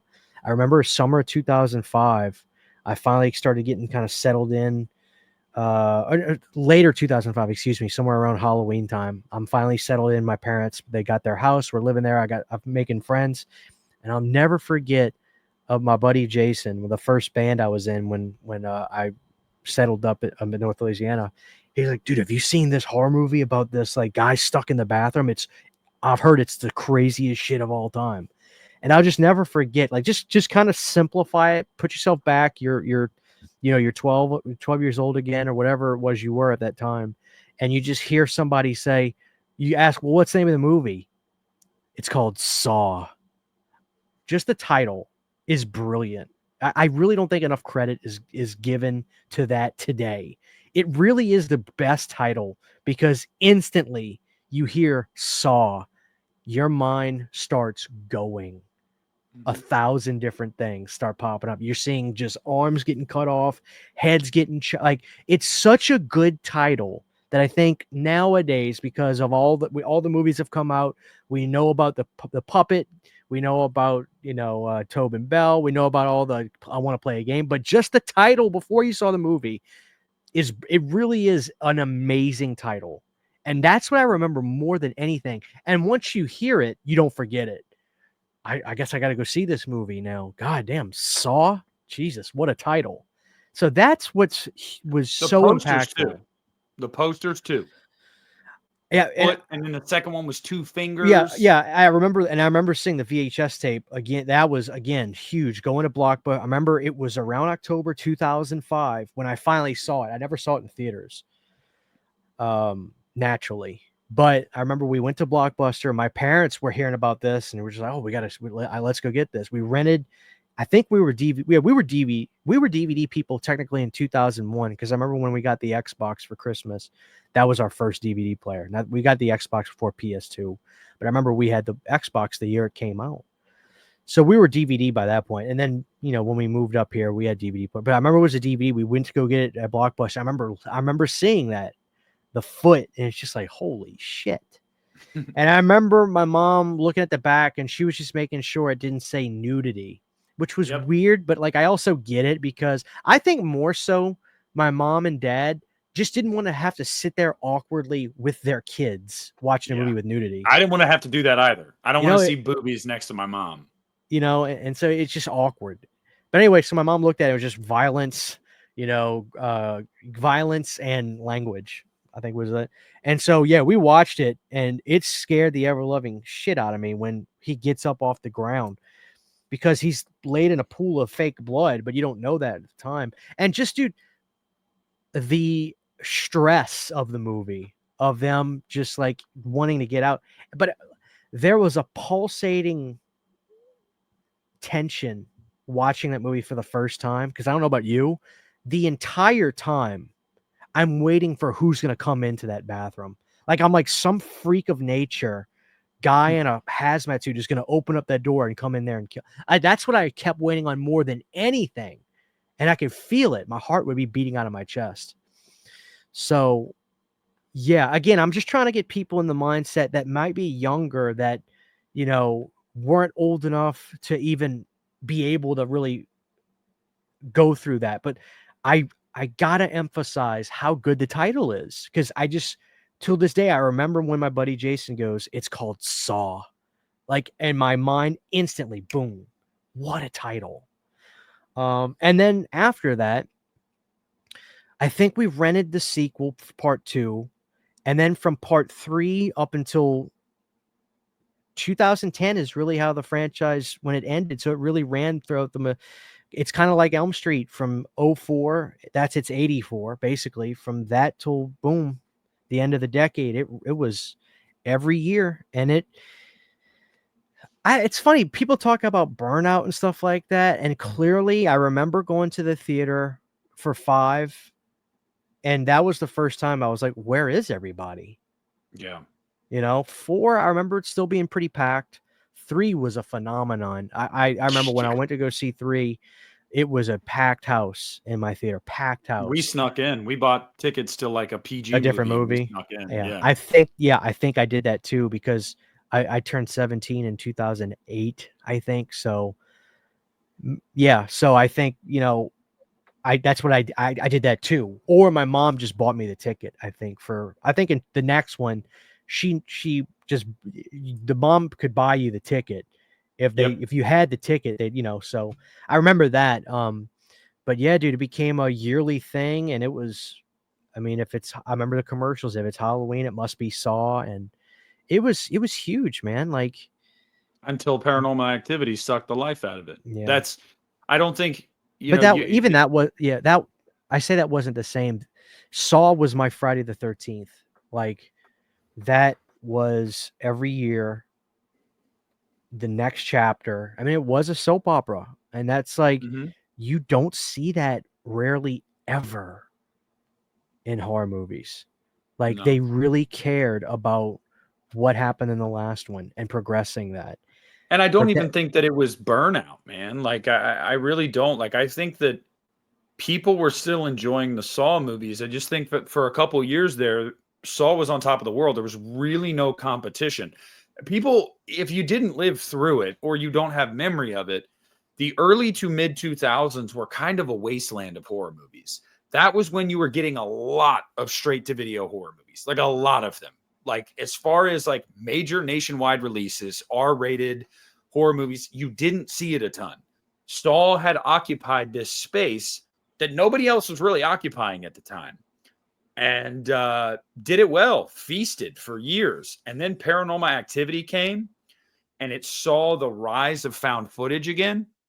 And I think that's what really the rise of found footage and paranormal movies, because I would argue that you don't get movies like The Conjuring, Insidious, The Autopsy of Jane Doe, like paranormal, witchcraft, demon kind of movies, if Paranormal Activity is not a thing. I think all of those things fed off of that craze, and because it became popular again. And yeah, Paranormal Activity, man, that was one of those. You're talking about the trailers for Saw. I always remember seeing that in the TV. It was great. If it's Halloween, it must be Saw. Like that shit was like crack to me. And then Paranormal Activity just, it shit on everything else. Like it was, I think, I want to know your opinion, but I think a lot of people went to see those, at least the first 3 Paranormal Activity movies, for 2 reasons. One, some people actually thought it was real. And 2, they wanted to see if it could live up to the hype. There's no way it's that scary. It can't be that scary. And man, those movies for good 3 or 4 years made a killing, and everything else just kind of got left in its wake. Yeah, I mean, I remember vividly, I actually didn't know if we were going to talk about Paranormal Activity considering it was 2009, but I mean, it's still 2000s horror, but I remember by the time we got to Saw 4, which I think was like 2007, 6, 7, 6. no, it was 6, yeah, because 2007 was Saw 4. They were doing them yearly. Yeah, Then you had that's what I said. yep. I'm sorry if I said it different. Yeah, Saw 4 was 2000. Saw 4 was 2007. Saw Yeah. 5 was two. Yeah, I remember by Saw 4, that was the last year where it felt like everybody was invested. And in 2008, it was all a perfect storm. It really was. I almost say that I don't know that Paranormal Activity really did dethrone Saw. On paper, if you just look at numbers, yeah, you could say that. But I just remember I remember going to see part 5 in 2008, and I can't remember if I went by myself or just me and my brother, but I do remember my theater being like, there's like 20 people in here. Like it's Saturday, it's Saturday night. Where is everybody? And I love part 5, but it was a perfect storm, man. Like I remember it's actually some of the most brilliant movie marketing I've ever seen because it really, in another way, Paranormal Activity really is the Friday the 13th of the 2000s because they bought this movie that got made. They didn't make Friday the 13th. They just bought it. No. And they, same thing with dude, when I watched not the Mark ones, when I watched that documentary that they did about those movies, and you learned that Oren made the movie, shopped it at those he shopped them around at those not conventions, but those scary movie things where they just play movies. You submit your movie, the horror versions of like Con film festivals on a smaller scale, Yeah, and people were like, "Whoa, this is fucking great!" And then somebody at Paramount saw it. I was blown away to learn that they were like, "Well, we have to make a real version of this. We'll buy the movie from you and we'll remake it. And you'll get some points on it, but we can't put this out." And like he had to fight that. And then like when I learned that he agreed to remake Paranormal Activity, they were gonna remake the movie and put his version as a special feature. And then at the last minute, this one girl was like, "Just please watch this movie with a crowd. Just go screen it." And people were, and then they were like, "Okay, what are we doing? Let's just put this movie out." That is insane to me. I didn't know about that. And that's crazy to think about I that. just learned that for the first time. Oh, you have to go watch. I didn't know. Yeah, so if you have Paramount Plus, you literally have to go watch just type in Paranormal Activity and then it'll bring up the documentary. Not Adam, Anthony Massey made that documentary. Okay. Yeah. And it's phenomenal. It's every bit as good as Halloween 25 Years Terror, if not even better, because he's better at producing at this point. I mean, he's older, he's got more experience. But Anthony Massey made that documentary. What is it called? I don't know. I've never even. Just go on. Yes, it's on Paramount Plus. That's where I heard about it. Okay. It's on Paramount Plus, and it's literally like Halloween 25 Years of Terror. It goes through each movie, and the people that directed them are in it. The actors are all in it. It's one of the most well done documentaries I've ever seen. It's exactly the way you want a documentary to be, movie by movie, in detail, start to finish. How everybody got hired, the production, the release of the film, the reception of the film, every single one. It's like a 4-hour documentary. It's literally fantastic. But yeah, the fact that they did all that, and then for Paramount to finally say they're going to put out that style of marketing is so brilliant, because how dumb did we have to be for this demanded campaign to happen when Paramount was putting the movie out? Like, were we to believe that Paramount couldn't afford to print enough copies of this movie on film or whatever? I don't know, 2009, if they were doing film stock. I don't know if they were or not. Maybe they were, but regardless, like, we were so naive, and this is where I was talking about the naivety. If they did this today, it would be laughable, because I know a little bit. to know what's bullshit, you know? But this is what I was talking about. Like, this is the last part of my life where I was able to watch movies with such naivety, and I was so sucked into the marketing. I remember going online to the demand it thing, and it says put in your city and theater, and I was, there's my dumbass doing it. Of course it's coming. It was brilliant. But Paranormal Activity may be the last movie that I've ever experienced where I truly feel like it was as big and as influential as something like The Blair Witch. Probably more so than what I've talked about before. Probably more so than Jeepers Creepers and Saw. Because this is insane for this to happen. I'll never forget, it was my senior year of high school. And I was I was a senior of 09 to 10. And so the first part of the year was obviously August to December of 2009. And I remember it was late September, early October. And I know that I'd either seen Rob Zombie's Halloween 2, I was going to, because I was excited for that. Because I was a horror fanatic at that point. I was fresh. So I was, but I just remember, for this to happen for a movie, regardless of genre, whatever, this is insane. I was in financial math, which is really the only math that I've ever used in my life. Who gives a fuck how much space is inside of a triangle? God damn it. The school system is fucked. But my teacher, who was also like a coach at the school, so we call him Coach, but I don't remember his name. But anyway, my teacher we were going over percentages for taxes and stuff like that. It was very basic rudimentary math, but good stuff that I think that's the only kind of math we should be doing, is financial math. But anyway, we finished it was a quick lesson, and then he says, do this page, answer these questions, and then we'll go over the answers as a class. And if anybody has any questions, speak. We don't just speak. So it was a simple lesson. Everybody does the page. We get it done in 10 minutes. The class is 45 minutes long. So after 20 minutes, everybody's done. He goes, all right, here's the answer to number 1. The answer is 15, blah, blah, blah. Everybody got that? And it was like, yeah. So we get done with that. And he goes, well, you guys understand that? We'll have a quiz on that Friday. Boom. Everybody good? Yeah. And he goes to sit down. He's basically going to say, y'all just relax. You do what you want to do. Just enjoy the rest of the class. It was a very no bullshit kind of class. I loved it. But before he goes to sit down, he kind of stops himself and comes back and he goes, y'all heard about this ghost movie that's going on, this paranormal movie? And everybody goes, oh my God. And then everybody in my class, we were all talking amongst each other with the teacher. And I don't remember if it was me or there was a girl named Katie that was like, I was friends with in the class, or Lauren, this other girl.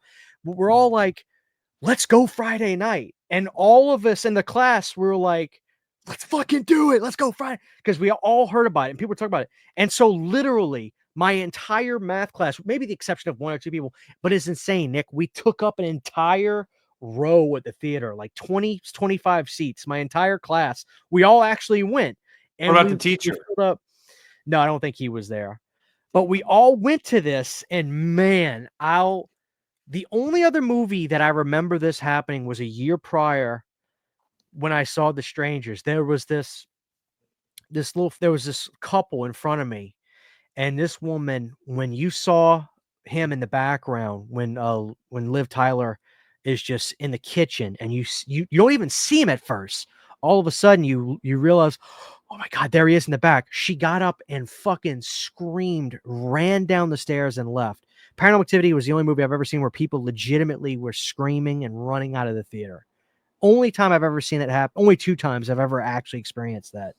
And it was the biggest thing of all time. So I will never, as long as I live, forget the theater experience of Paranormal Activity. And it does break my heart that it's a joke to some people. LOL, it's not scary. Stupid movie. Did you? It's like, if you didn't experience it, if you weren't there and a part of it, it's like, I don't know what to tell you. I don't know what to tell you. It was that big. No, and it was that scary. Like it really was. I don't know what it was about it that maybe it was so simplistic. Maybe it was because they didn't show you anything, and it was a lot of your mind making shit up. The possibilities, like, oh my God, like, what if it's this? What if it's that? I remember the scene specifically, what the two scenes that scared the shit out of me the most were when they find like the hoof prints in the baby powder. And I was like, bro, what the fuck?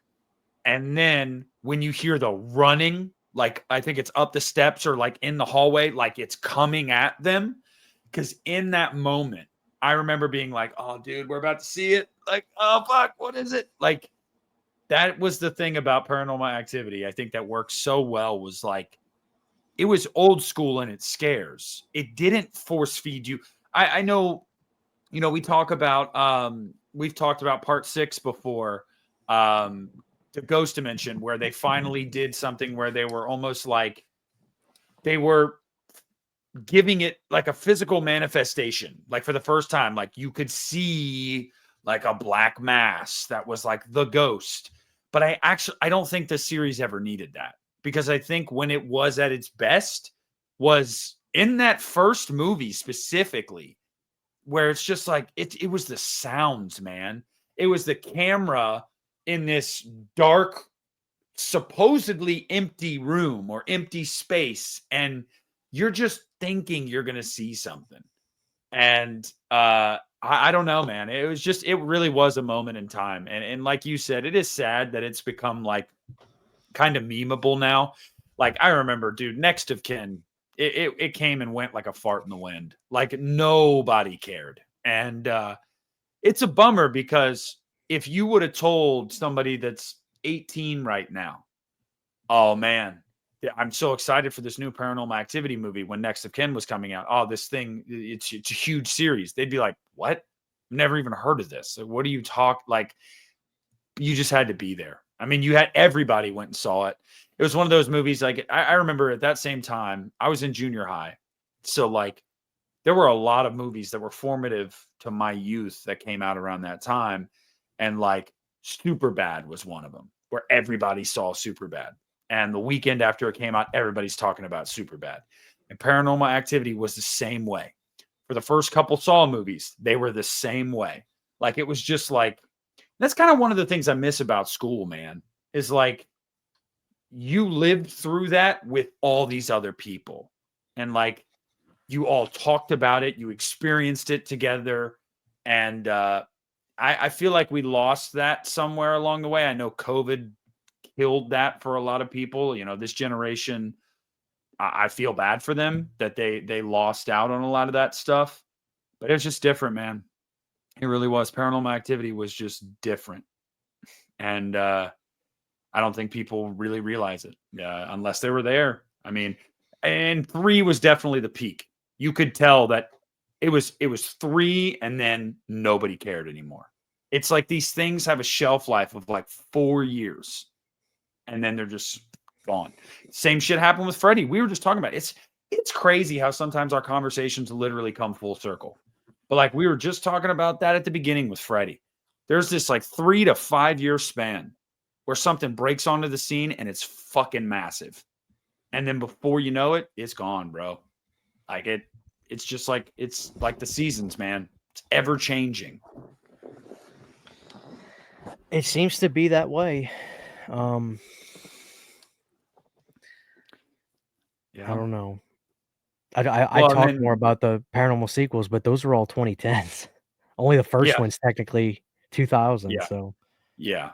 But and then you had right at the tail end, just to touch on it, because I know a lot of people are going to, expect us to mention this as well. You did really have the remake craze kick off right at the end of the 2000s, right before the 2010s. Now, obviously, it caught fire and it really gained steam into the 2010s. But like, I know you got to remember, dude. Hills Have Eyes. That was a big movie. Rob Zombie's Halloween. That was a big movie. I don't feel, maybe it's just me, but I don't feel like remakes get the same attention as they did at that time. I don't know if it's because it was more novel to see some of these like classics get remade, where it was like, oh shit, we're doing this. Like we're going to touch this sacred cow. But I think that was a moment in time too, really the start of the remake craze. And like, dude, I don't care who you were. Everybody was talking about Rob Zombie's Halloween, whether they saw it or not. The fact that they remade Halloween, I remember my mom saying something about it. She never even saw it. She was like, I can't believe they're remaking that. I can't. My buddy's dad that took us to go see it opening night, because I was only 13, he was like, oh, yeah, we'll go see it. We all went and saw it together because he loved the original, grew up on the original. So he was like, I got to go check this thing out. That thing was big, man. So I didn't see Hills Have Eyes in the theater. And I remember watching that with, I can't remember if it was my mom or my grandma, but that was awkward. I'd say, but that is a good movie. I like that movie a lot. Yeah, I mean, with Halloween, that was one of the best times of my life. It's so funny because Pizzow famously says it was his worst movie-going experience of all time. And I respect that because I get it. Like he wanted the original movie. He wanted that kind of Michael. For me, it was probably one of the most fun theater experiences I've ever had because all my friends, it was big enough to where it broke through. You said something earlier like, do I feel like it's not as a big of a deal today? Well, of course not, because we're doing remakes of remakes again, but they're calling it something else, which is it's just like we're really trying to rinse this towel dry with calling them requels. Now, like it's like we've already done the remakes. At that point, they were doing the big movies, and now they're doing requels from movies that already have remakes, and then they're doing remakes of not big titles anymore. Like if I called my mom up and I said, "Mom, they're remaking Silent Night, Deadly Night," she wouldn't even acknowledge what I said. You know what I'm saying? Yeah. Like, what are we doing here? It's not even comparable. Of course, it was gigantic, and the numbers proved it. I mean, all the people went to go see. I mean, I saw Texas Chainsaw the beginning, and that was probably one of my most favorite remake movies I saw in the theater. It was fucking amazing. I loved it. I think I even saw it twice. But Rob Zombie's Halloween, I remember.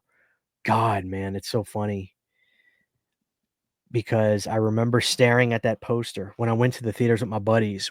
They told us what theater to go to, and I remember we were going to the theater. We were going to the room, and they had the posters with the big lights around them, and I remember they had his poster up, and I remember going over at it and just fucking staring at it for like 20 seconds. They had already started to walk in, and I just was like my eyes were locked on. I just was literally absorbing this poster that said Halloween. It's one of the only times where I actually stopped and I realized the moment I was in. And this was really before I became a horror fan. But for some reason I knew that this was big. I remember just standing there looking at that thing and absorbing it and going in the theater and watching it. God, I've loved it. I mean, we had a blast. We had such a good time. It was It was amazing. such a simpler time too, man. Like, I don't feel like there was as much scrutiny back then for remaking movies. I actually think more people were excited about a remake of Halloween than they would be today, because Rob Zombie, everybody knew him, they loved his music.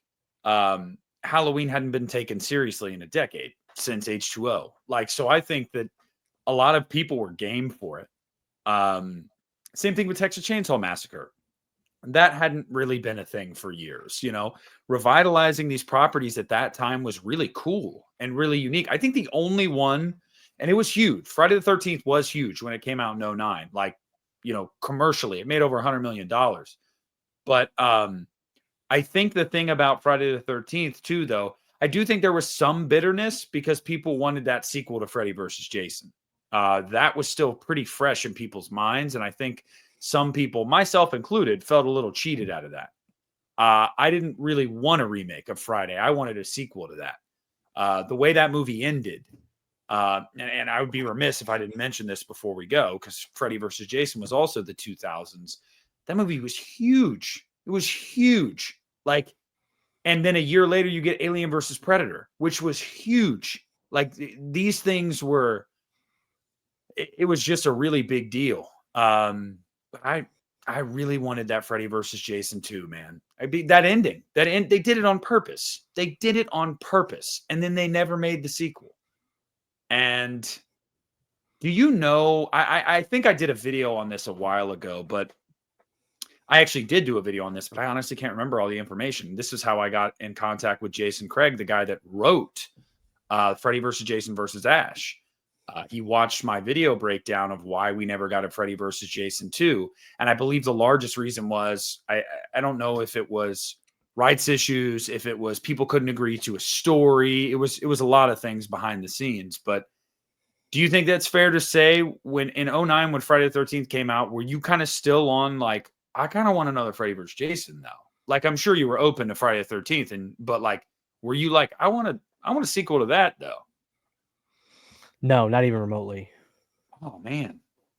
It literally didn't even cross my mind, because that era, once the remake era started, literally didn't even think. It felt like we were on just a different world at that point. So I never even thought about a part 2 just until years later, and I was like, wow, I can't believe they didn't do one. But at that time, no, didn't even remotely cross my mind to see a Freddy versus Jason 2. And of course they ended it like they can't have a real winner, so yeah, and of course they had to end it like that. And I'll be honest with you, I don't really give a rat's ass about Freddy versus Jason versus Ash. I think we're getting a little too silly at that point. No, that they should have not. I'm glad they did not do that. That's a little ridiculous. But I wanted Halloween. I wanted Halloween. I did see Bruce Campbell I've seen like clips of him talk about it, and he made it sound like they did have early meetings at certain points. And he said just by the opening discussions, he goes, I knew within 5 minutes when I walked out of here, this is going to be the last time that's even taken seriously. Like he said, he could just tell. So it's pretty outlandish. Well, also funny enough with that, Bruce Campbell's talked about this, is that he had the idea like that he was gonna kick both their asses basically, and he famously said that New Line was not about that. Like they were like, no, if we put the three of you together, you're not just gonna come in here and kick Freddy and Jason's asses. Right. It's not gonna happen. And yeah, I mean, what's your take on the end of that movie? Because people have different takes. Who won, or was there no winner? I mean, I think it's clear if you walk out of the water fully intact, holding the other guy's head, like you can't get mad at somebody saying Jason won. But it's just like every Elm Street film. They suck him into real life, they kill him, but he goes back to being like, you can't, there literally is no killing Freddy. Just isn't. Even when the endings of part 4 and 5 happen, it's like, well, he's not dead. No, he's not real. He's a dream. Exactly. That's how it ended Freddy just like is. it ended just like every other Elm Street film. So I think they actually ended it in the best way they could, to be honest with you, because you can't kill him, and you can't take the battle to the dream world. Nobody can beat Freddy there. Like they just can't. So yeah, I guess given the circumstances, Jason won the fight. But in reality, you could say Freddy won the war because Jason's never going to be able to get rid of Freddy. Like, and it makes sense for Jason to. And I've of course been silly and been like, Freddy won. I do that just to have fun, but they did the right thing, in my opinion, because they clearly made Jason more of a good guy. So, I think they did the right thing, but I don't know, like, no, to answer your question, genuinely, I did not even remotely think about a Freddy versus Jason 2 when I was going to see the remake for Friday the 13th. Didn't even, I swear to God, not even once did it cross my mind. That felt like a lifetime ago, because the culture of the early 2000s to the late 2000s and the way things were so different. We had started getting into the technology age. Everybody had cell phones by the late 2000s. They were texting. And I think about what my life was like in the early 2000s. It's just night and day difference. So it really felt like a lifetime ago, in just that span of what is that, 6 years? So it didn't even remotely cross my mind,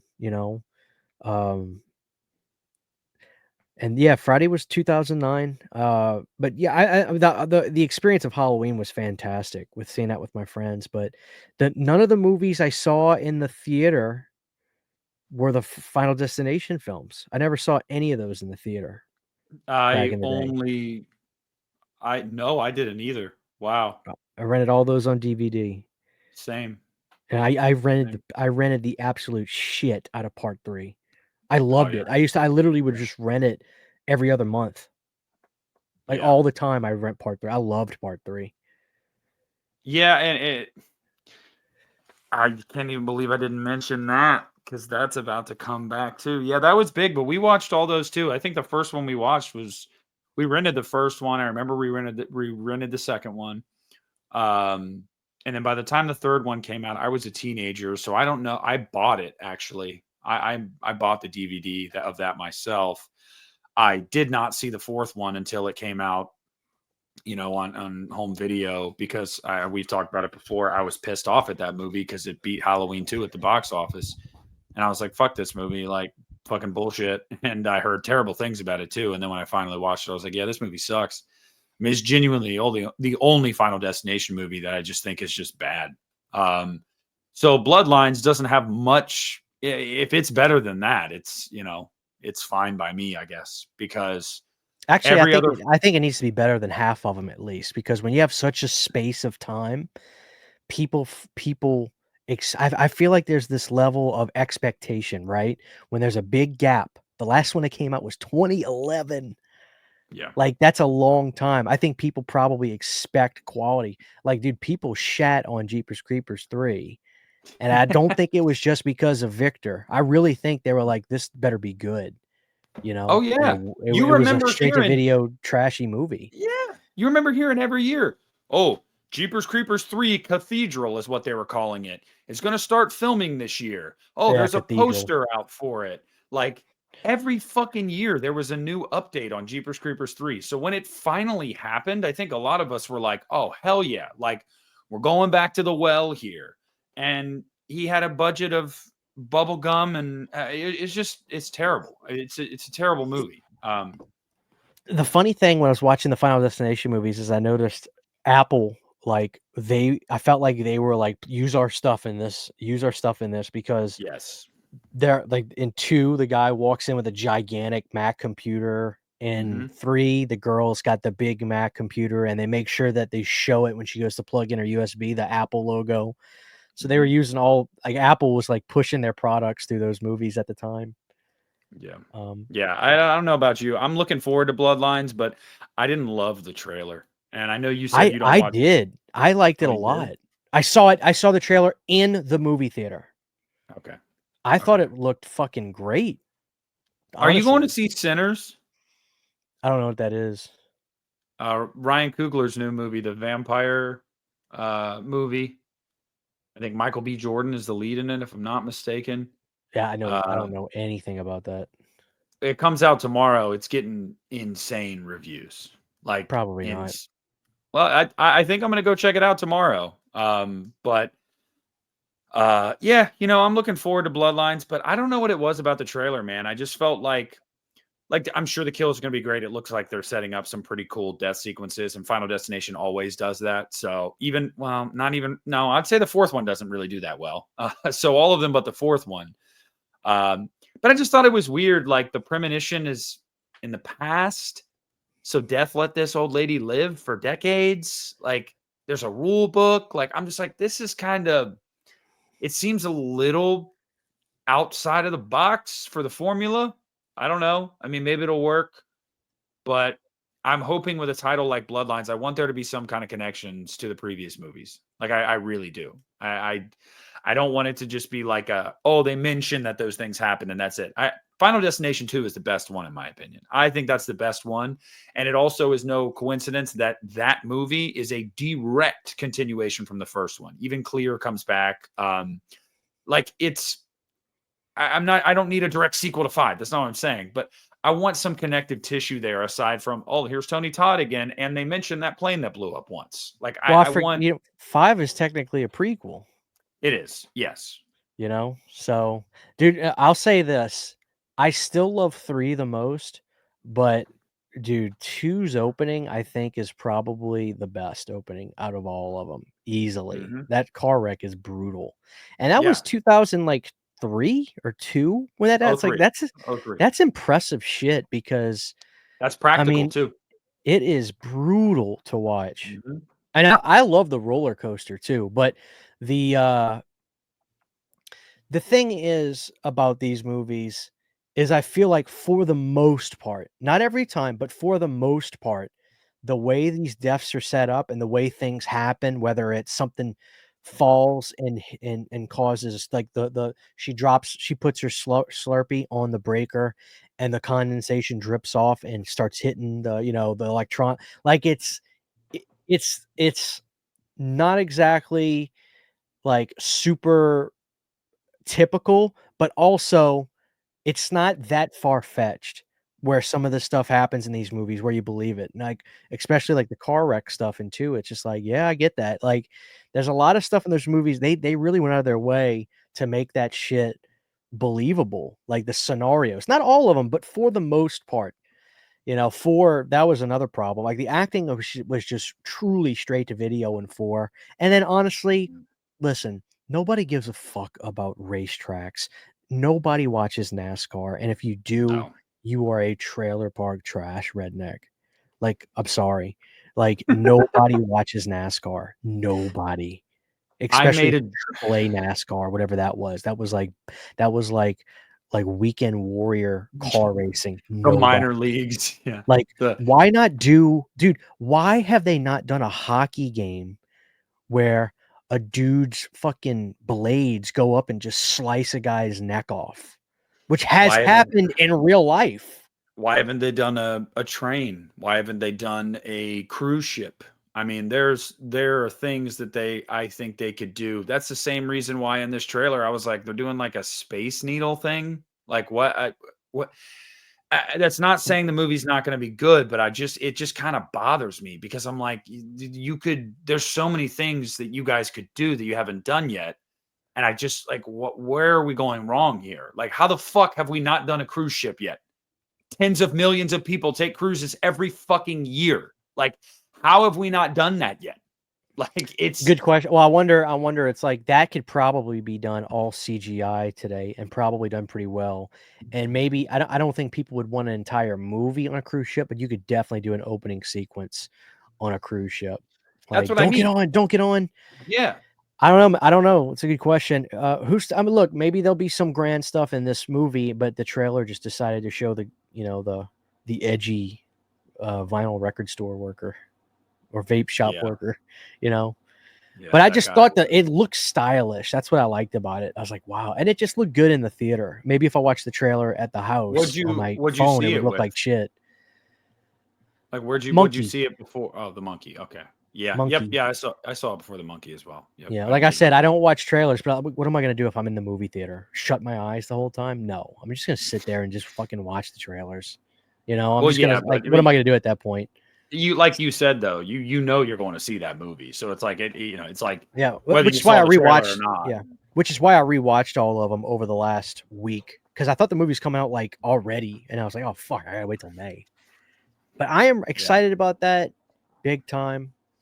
And above anything else, I just want to have fun. Like there is a part of me that's like, God, they're naming this Bloodline. Like that's the name of the fourth Hellraiser film, which I love Which those titles fucking because rules? they're so vintage.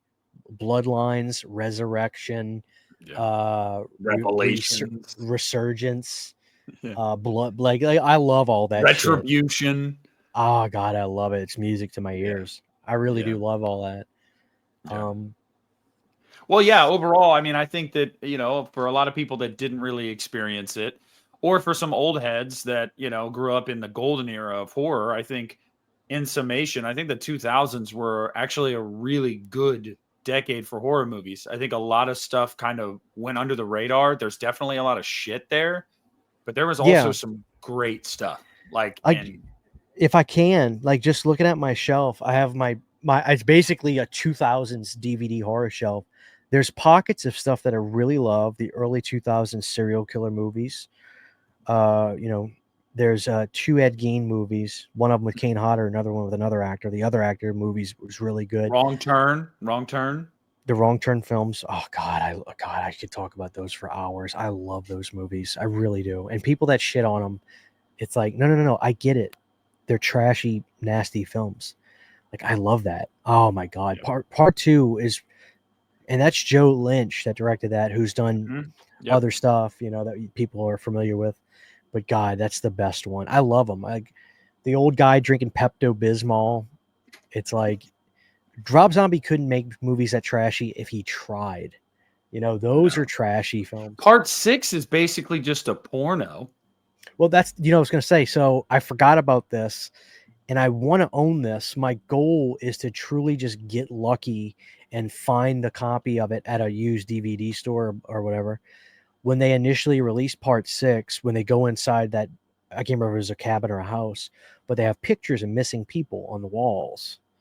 When they initially put the DVD out, they had actually gone, I guess, online and actually put missing people, their pictures on the wall of legitimate real life missing people.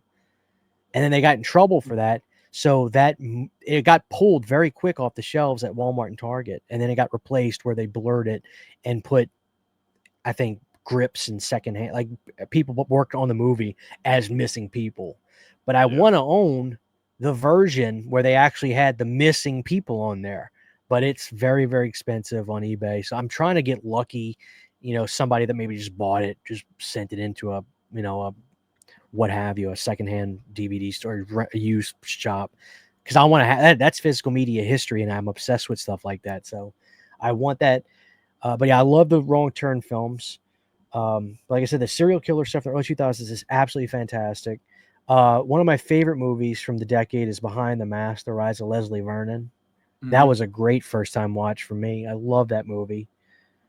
The Hatchet films, of course. I mean, I'm still a bigger fan of Hatchet than Terrifier, but that's my era. I love those films. And Adam Green definitely had some classics. See No Evil. See No Evil, but yeah, See No Evil with Kane is great, but See No Evil 2 is so fucking good, but that's 2010s. There's so much stuff I could talk about. And even some of the stragglers from the 80s that kind of hung on. There was Beyond Reanimator in 2003, which I like. They filmed that, I think, in Mexico, which is really fun. And then Masters of Horror was, man, I was watching those in like 2009. I remember in 2009, I just remember somebody would just upload all the Masters of Horrors on YouTube. So I would watch Chocolate and Pelts and Ice Cream for Ice Cream, I think it was called, Jennifer, Pro-Life. Pro-Life might have been 2010, but I just remember 2009, I was watching all of those because they were up on I'm looking at them. I remember watching Dance of the Dead. Jennifer, I remember watching, might have been the first one I watched, but Pelts was like the first Dario Argento thing I watched before I realized who it was. Fair-Haired Child, Right to Die. God, I was watching all those on YouTube. Because YouTube used to be the Wild West. I mean, people just uploaded movies to YouTube in 2009. You mentioned earlier The Strangers. You had movies like Vacancy, Rest Stop, The Hitcher. Joyride. We never talked about Joyride either. Yep. Yeah, man. Look, in summation. Dead Silence. That's Dead probably Silence. A very underrated movie. I'm sure this will bleed into the next episode too, because we could keep talking about this, but yeah, guys, I mean, the 2000s for whatever reason get a bad rap, and it's honestly really annoying. I've never understood it. I still don't understand it. I understand that for me and Christian at our age, those were our formative years. So of course, it's like some people might go, of course you guys have soft spots for some of these movies. Yeah, but I think that genuinely you can make the argument a lot of them are really good. One more movie I have to mention, because I'm looking at the DVD right now. One of the most fun surprise horror movies that me and my friends went to, just shocked us at how fucking good it was The Last Exorcism. Didn't know shit about it. Yeah. Went into that movie, and when they first have the smoke come up and the sound, I was like, oh my God. And then when you oh my God. And that was, I think that was found footage. Yep, it is. Let me just see. Let me make sure that was 2009. Yes, it was before 2010. Also, guys, Hostel. I forgot to mention Hostel. Look at this. I had got this DVD sometime last year at my used store, and I actually found a Blockbuster version Oh, of hell it, yeah. or a copy of it, version of it. But this movie, I urge people to go back and watch the last second. This is probably one of the freshest takes on those kinds of possession movies, and it was good. Oh my God. What was that, 2008? Well, it says 2010. So, but I'll count it. It says 2010. Maybe it came out in the theaters in 2009, or maybe it was 20. I don't remember. I think the DVD might have come out in 2010 because if I look right now, I want to say that movie was 09. Yeah, I know I was in high school when I saw No, it. it was 2010. It did come out in 2010. What month? Does it have a release date? Yeah, so it came Just out of out curiosity. August 27th. Okay, well, no, I had graduated, but I mean, it was I I had just graduated high school, so we'll count it. You know, it's 2010. We'll count it. The audience will forgive me for this, but yeah, I can end it on this. This movie was one of the freshest takes on that kind of, you know, possession stuff, that, and it was so unique that when they did the sequel, they they just did something totally different. It sucked. I hated the Yeah, sequel. it sucks. But this movie, God, and another one, dude, The Haunting in Connecticut was a damn good little movie. It is. Damn good Yeah, little movie. it is. Another, just really quick on that. The Exorcism of Emily Rose. Really, really liked that movie. Thought that was really, really good. And it was a little bit different of a take. It was almost like a courtroom drama too, which I dug that. So guys, I mean, the short of it is, it was a really good decade for movies. Whether some people want to tell you it was or it wasn't. It was. So go back, watch some of these movies. We mentioned a lot of bangers, like a lot of bangers. I'm sure you guys have probably seen a lot of these, especially if you're around our age. You grew up with all of them as well. But every now and then I like to put myself in a time capsule and go back to these and just kind of like relive it and just be like, man, I don't know. Like, I'm sure you remember sometimes, because I do too. You'll remember like, oh man, I remember I was doing this at this house, with this friend. We were eating this snack when we watched this movie. Like, you just remember moments in time with some of these movies, and it's just really cool. And that's how you know you're getting old. So, there's that. Yeah. Man, I tell you, really quick, I just gotta say,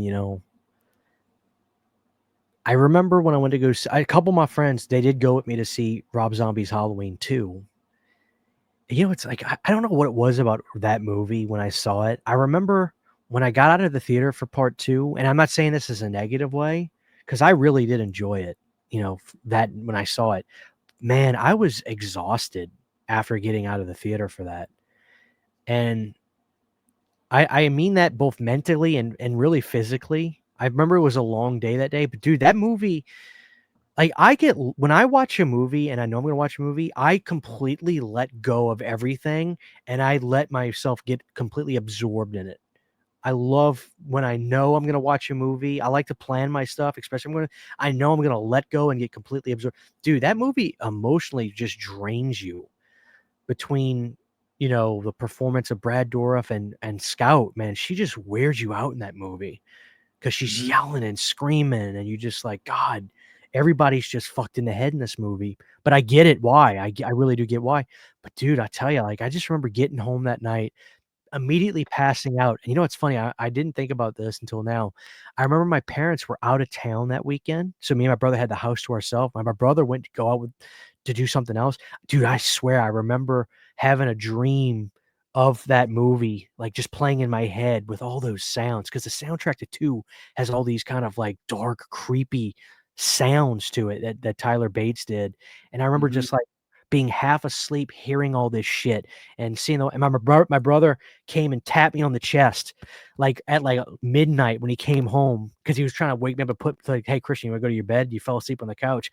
I just remember being like, "Fuck!" And just because that movie creeped me out at the time, man, because I was really a fresh horror fan by then. But dude, I remember that was a great moment. And that movie, like, if I could revisit 3 movies from the 2000s for the first, like, go back in time and experience them, it would be Rob Zombie's Halloween 2, it would be Texas Chainsaw, the beginning, and Paranormal Activity.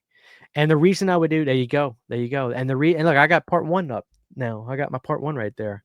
And Hell yeah. the reason I would do 2 over 1 is because as great as a fun and exciting moment it was with my friends for 1, there was an intimacy for 2 because there's only a couple people that wanted to come with me to go see it. And I just remember, dude, I just swear the theater, everything about part 2 in every element, from the look of the film to the poster of the film to the feel of the film, everything was so much darker. I felt like the theater was darker. It was darker in the theater when part 2 was playing. Whether it legitimately was or I just imagine it being that way. When I think about sitting in the theater for part 2, Nick, I truly envision that theater being pitch fucking black. Like, that's the way I remember watching part 2 in the theater. Just a great, god damn it, man. What a memory. No, yeah. No, it was different. The first one was damn near sold out. The second one wasn't. I remember that. It was a different vibe. I've told the story before that like I went with a group of 3 friends and I was the only one that liked it out of the 3 of us. And I remember looking over at them like multiple times during the movie and stuff and like trying to gauge their reaction because it was really working on me. And it was somber, like it wasn't like holy shit, this is awesome. Michael Myers is wrecking shit. Like, no, it was, yeah, it was just, there was just something about it. There was really something about it. And you had to be there. You had to be there. And I don't know if there's a better movie to end off on than Rob Zombie's Halloween 2. I really don't. We've gone for nearly 2.5 hours. So for all of you guys that stuck around for all of it, sound off below, man.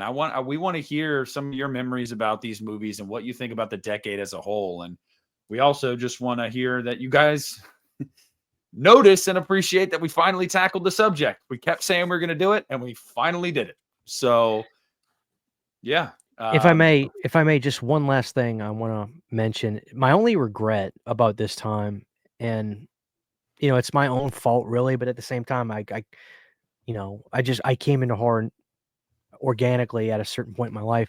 My only regret is that I did not. This was the last decade where George Romero was putting movies out, and looking back, there's my. I'll show you this. My poster for Land of the Dead, which came out in 2005.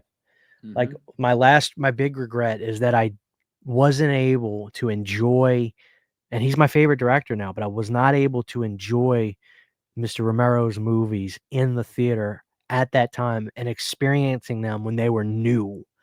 Like, I feel like I didn't really become a huge George fan till he was retired, basically. That's my only regret looking back is, people shit on Land of the Dead. I actually think it's not that bad. I think Time's been very good to that movie. That movie's fun. I don't give a shit.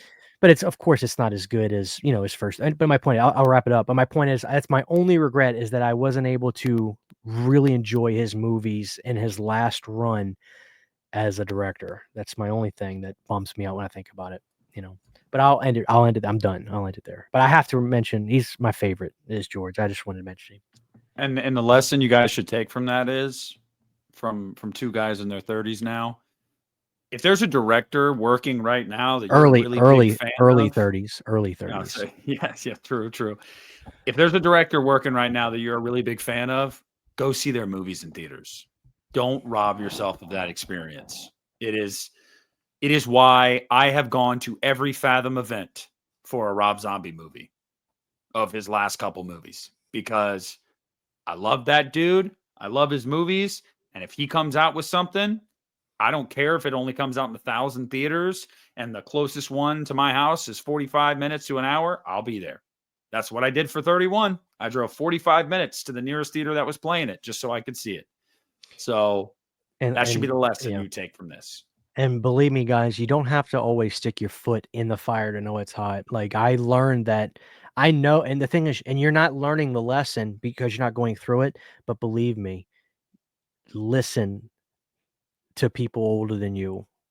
I know when you're young, you want to say, and I'm young too, but I'm relatively young. But my point is, a lot of us, you know what you're talking about. I'm not worried about it, but like, seriously, stop and heed what people older than you say. You don't have to always follow what they say, but man, I'm learning this.